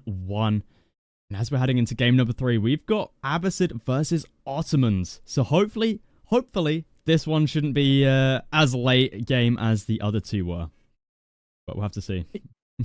Yep, hopefully is the key word. Now, both of these players in their 1-1 tie now SortOf, I believe, is mathematically eliminated from the playoffs, and Puppypaw continuing to fight for seeding purposes, but I believe he is in as well. So Ottomans, Abbasid, Dry Arabia should be open, should be Ottomans. You know, they usually do a good job in terms of military production, especially in Feudal Age, where Abbasid might struggle in Feudal Age. They want to work their way out of Feudal Age to actually get to that late game, end up producing a lot of units that cost the food and wood that they can really produce, and then they end up steamrolling opponents. It's usually kind of the game plan on paper or in a vacuum for the Abbasid dynasty. But we just watched a couple back-to-back 1-hour games, so I don't know what's going to happen, and I'm not going to pretend to.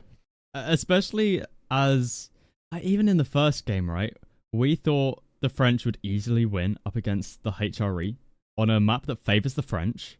And Puppypaw, you know, he's seed number 5. He's a top player in this tournament. It was looking rougher, sort of, but he was able to win in that late game situation. And we had a bit of a turnaround on game number 2 as well, right? You know, SortOf was looking inevitable to be able to win that game. But then Puppypaw brought it back. So, you know, this set really has everything. So I would not be surprised to see some way SortOf can somehow win here with late game Ottomans. Like, it's definitely a possibility. Now, and what I know too is in that early game, like that Feudal Age, Castle Age that you said, who's ever winning at that point is going to lose, apparently, based on how the first 2 games have been going. But game 3, this is a wonderful end to an amazing series. So everybody, you should probably buckle up and keep your hands and feet inside the vehicle at all times, because we're about to dive into game 3 right now. Alright, so welcome to game number 3 here between Puppypaw and SortOf. Puppypaw spawning in on the south side of the map in the color blue, playing as the Abbasid dynasty. On the map, Dry Arabia. His opponent playing as the Ottoman Empire. I believe it's the first one that we've seen today in the color red. It is SortOf. And now SortOf playing as the Ottomans. Again, we talk about that early aggression. SortOf is going to be going into that little bit of early aggression. Merlin, looks like military school drop time. It sure does look like that will be the case. Now, I really favor the Ottomans in this matchup for at least the early stages of the game. Late game, obviously, Abbasid dynasty, they're probably one of the best civilizations for the late game. But in the early stages of the game, I really favor the Ottomans. It's just their all-in Feudal Age is really, really good. Especially up against a civilization like the Abbasid, right? Because they're looking to go for multiple town centers. It can be really punishing when you got, you know, an all-in Feudal Age coming from the Ottomans. And the reason they're so good at that is military schools and meta. They're the 2 main reasons the Ottomans are so damn good at all-in Feudal Ages, basically. Yeah, it really gives the Ottomans kind of a window in terms of winning this game. I mean, for the Abbasid, that's usually how it goes for most of the civs they play against. The Feudal Age is really the window to capitalize against them. And then late game, your window kind of falls apart depending on what kind of civ you're playing, of course. But for the Ottomans, that definitely reigns true, because the Ottomans don't usually do things like go multiple town centers. They don't usually do things like want to go to Imperial Age or any of that. So the military schools give them that ability to really pack on that feudal and early Castle Age pressure to end the game quickly. Putting it in the hands of SortOf, however, we do know from the Ottomans, they do have some trade landmarks if he chose to do those, things like Seagate Castle and the like in Imperial Age. So I don't necessarily think he's going to go that route, especially against the Abbasid dynasty, but I'm putting nothing past this man. True, yeah. But Puppypaw is going to be going for the military wing. I was kind of suspecting this, because you don't want to be going too greedy up against the Ottomans. That's the last thing you want to be doing. So I like this decision here. You know, you'll be able to get in boot camp. You'll be able to still go for a second TC if you want to. I don't think Puppypaw is going to be going for it immediately. I think it will be slightly delayed, just because you don't want to let, you know, you don't want to let the Ottomans here overrun you with spears and archers while you're building up that second TC. But in saying that, we'll have the 2 spears and 2 archers come out from the military wing here. So maybe there is a possibility that you can just go straight for the stone and a second TC. Well, with that military wing, there's a little bit of a disruption here. And I do want to thank Anatan for the raid. I hope your games were good, my friend. For the Abbasid dynasty, getting a couple spearmen and a couple archers, you got to remember for the Ottomans in Feudal Age, even though their military production is a little bit cheaper, they do have to put a lot of villagers on wood in order to get that. And that's why the Ottomans don't usually do things like a second town center. They don't have the wood to get all of those military production buildings and get a town center at the same time. And obviously you're going to be using stone to get things like a military school as well. So a little disadvantageous to go for that second one. Now that military school actually paying off with a little bit of benefit, some raidability over here on that gold mine for the Abbasid dynasty. But again, if Puppypaw can use those 2 spears and 2 archers to disrupt the wood line of SortOf and really idle them out, make sure he doesn't get all of the military production to get that steamboat rolling, could get to a point where Puppypaw makes his late game transition a little bit easier. Yeah, that is for sure. And Puppypaw is still quite heavy on the wood. We'll have to see what he... Okay, he's just going to be going out for the stone now. So it looks like he wants to use the 2 spears and 2 archers for the time being to try and just hold on, you know, hold the army from SortOf away while he can go for a second TC. And he's got a nice spot for it back here, you know, on the deer pack. It's relatively close to the base. Also sort of secures up the berries here, so I think he's going to be pretty happy with a second TC in that position. And SortOf, he gets through his age up as well. We're going to have to see what he looks to drop down. Archery range immediately getting dropped down. I'm sure we'll have a blacksmith here as well any second now. No second military school quite yet. SortOf doesn't have enough stone for it. Usually we see players look to gather a little bit of stone in preparation for that second military school, even for a third military school sometimes, as you can grab that Vizier point, but it doesn't look like SortOf's going for that approach.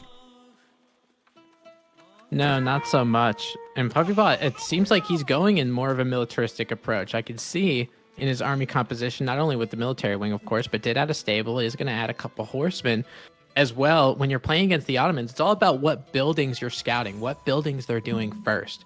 You see, obviously, the military school he does, and the archery range is the first military production building he has. What does Puppypaw do? Goes for a stable, goes for a horseman, so any archers that come out can get countered pretty easily. I mean, for the time being, Puppypaw is very happy just keeping up the pressure here with these 4 units. He doesn't need to worry about losing them. If he loses them, not a big deal. The reason they're out here is to buy time for the second TC.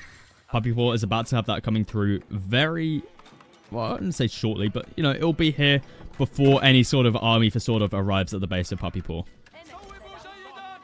Right, and that's the thing. The fights are being taken around the Ottoman base, especially to the northern side of the Ottoman Empire, which is in the opposite direction of that base. So 2 spearmen go down, doesn't really care too much about it. Our first meta sighting, though, the best thing about the Ottomans is using the sound of music in the battle.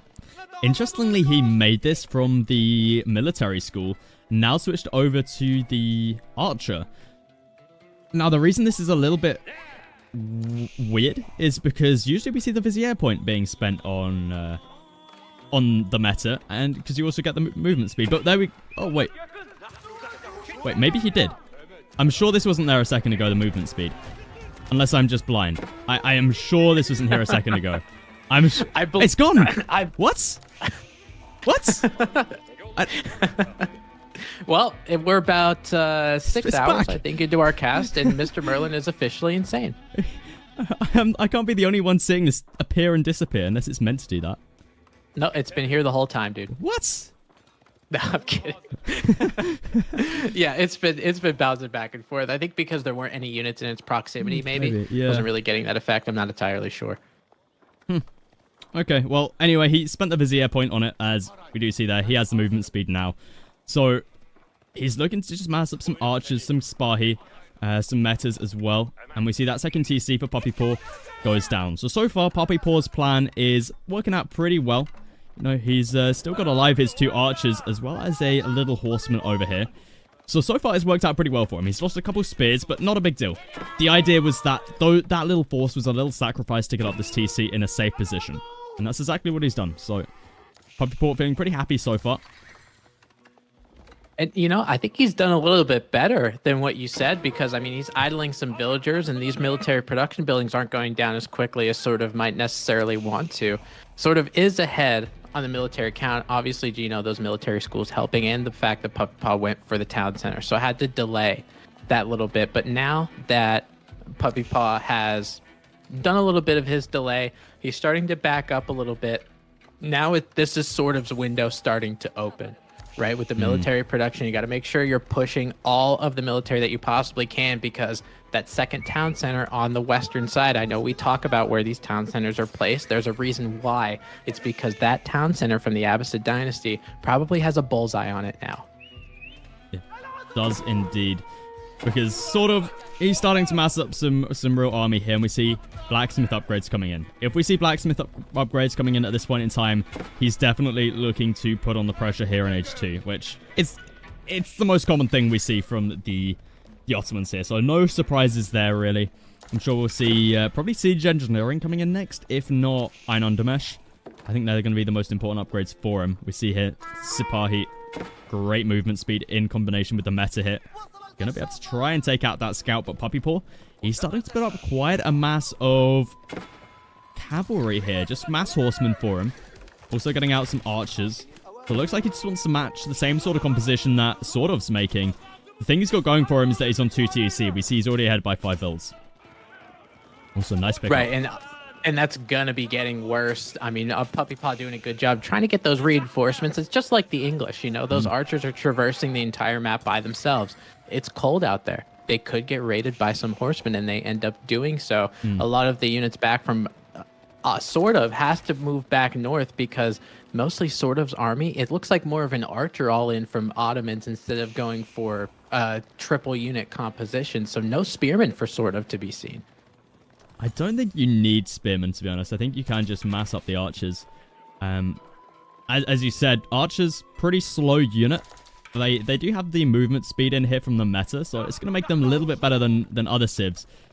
Yeah, it is going to make them a little bit slower, so you do have to be careful about being caught out of position with them. And I think Puppypaw is more than happy to just mass up horsemen.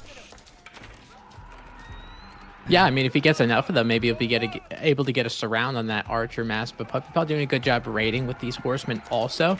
Just because Ottomans, again, they're using wood to get military production and archers and all that kind of stuff. They don't want to do a farm transition, so they're finding some of these villagers. Sipahi will probably do a good cleanup on them if they stay idle or they stay stationary for a little bit too long. But it looks like they'll be getting out of harm's way over here, SortOf just continuing with archery ranges. I think I see 3 total with those 2 military schools.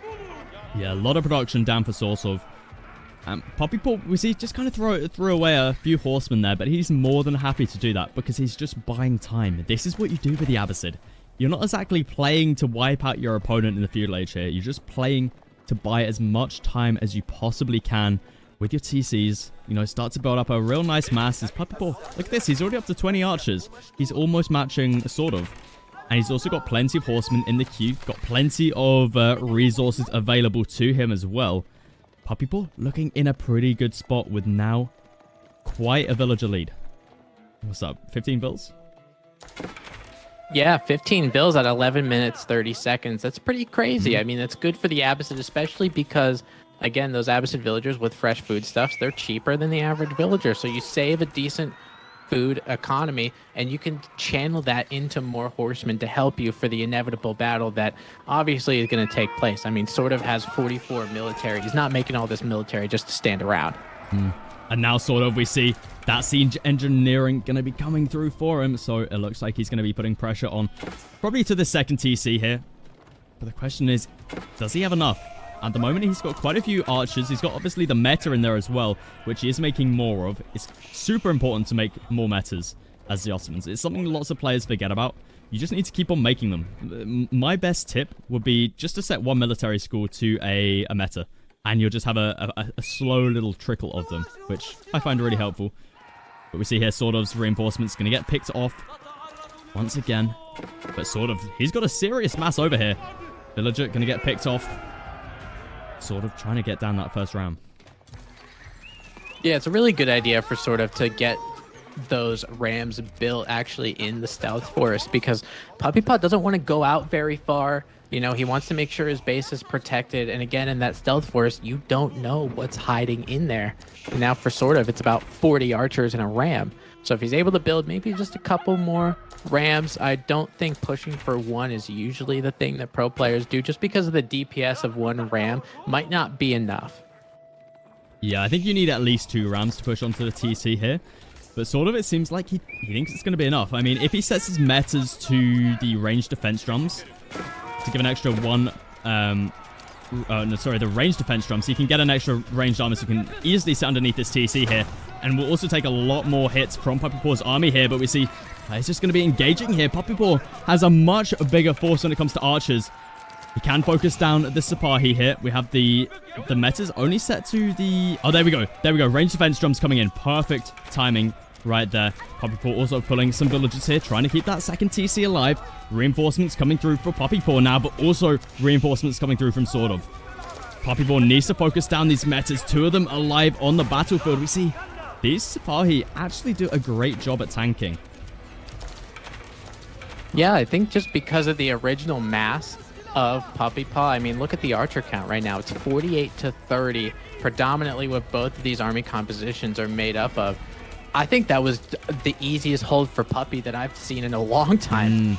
Yeah, that looks pretty convincing. He didn't lose hardly any villagers in that fight. Now Puppypaw, he's got the army value advantage. He's got the mass advantage. He's got the eco advantage. He's got everything right now. And now he's the one putting on the aggression. Yeah, I mean, he didn't have the power of music and didn't really need it. He's going to be able to snipe down that meta, and then the only song we'll be playing is The Sound of Silence. So with SortOf, you got to be thinking about what is your way to come back into this game right now.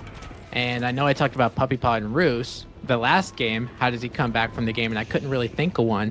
For this one, for SortOf, I can't really think of one either. I mean, if Puppypaw continues to make those archers, and he's at about 60. Now he's going towards the Ottoman base. Looks like those Sipahi might be able to get archered down. It does take a couple volleys just because of the ranged defense drums being there. To be honest, I'm surprised this meta is staying alive for as long as it has.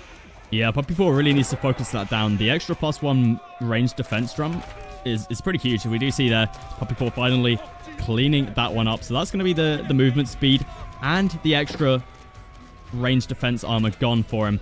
Puppypaw, look at the reinforcements coming through from him. Just so many reinforcements. It's so tricky for SortOf to hold this position, especially with no meta on the field for him.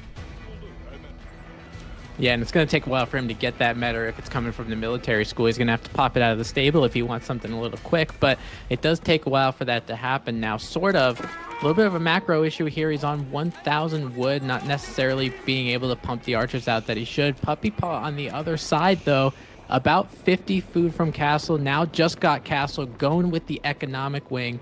I don't necessarily think he needs it, being 30 plus villagers, but there's never a bad time to have your crescents fertile. That's for sure. Yeah, that's true. I think the main reason you want to grab this is for the agriculture and for the discounted farms, right? There's never a time you don't want these 2 upgrades. So I like this decision a lot. Culture Wing could also work, but that's the way Puppypaw's looking to go about things. And we see here, Puppypaw, he's got perfect macro in the bank right now for some lancers, I think it will be. It could also be men-at-arms, but that would mean he has to drop down some barrackses. We see here, SortOf trying to push on this, but unfortunately just doesn't have enough of a force. Especially once this age up comes through for Puppy, he's going to have his veterancy upgrades coming through, as well as his ranged attack upgrades coming through. Even tier 2 ranged defense would be really nice for Puppypaw here. He just has so many options that he can look towards right now, towards taking out SortOf. I actually think this is really good game sense from Puppypaw. Like, he did build a ram. The ram took down a house, not that big of a deal. Puppypaw knows, like, he doesn't necessarily need to end this game right now. It doesn't need to end in the 17th minute. SortOf's window's already closed. So it's for Puppypaw, he's just kind of playing with house money at this point.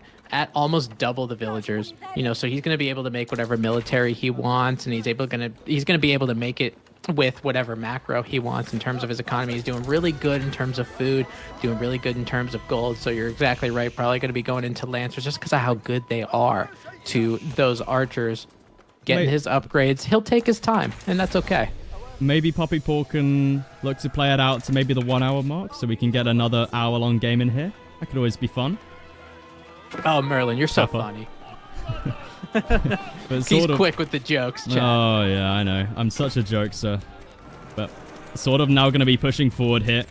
He's trying his best, but I think even with Puppypaw having the H2 army here, he's got 80 archers in here. I think it's going to be enough, but we do see composite bows, veterancy archers, and balanced projectiles coming in here for Puppypaw.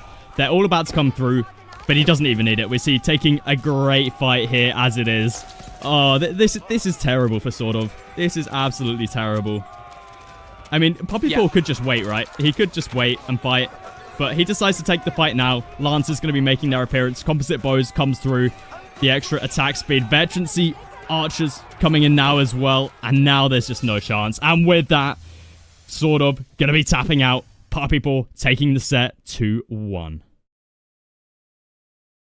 Wow, that was amazing from Puppypaw, to be honest with you. To go toe-to-toe with the Ottoman Empire, and not only making a second town center, increasing your villager count as high as it was, but going toe-to-toe with the Ottoman Empire, especially in that earlier part of the game, in that 7 to 10 minutes, if you take a look at military count, wasn't much of a difference between both of those guys, sort of with just a little bit more. Puppypaw had a second town center and enough military units to help him out there. Sort of lost a lot of archers on the retreat. And then Puppypaw was just able to steamroll, you know, case closed, Ottoman dead. Let's have a look at the economy here. Yeah, I mean, Puppypaw just ahead on everything. Military, yeah, I mean, that just shows the whole game right there. The economy.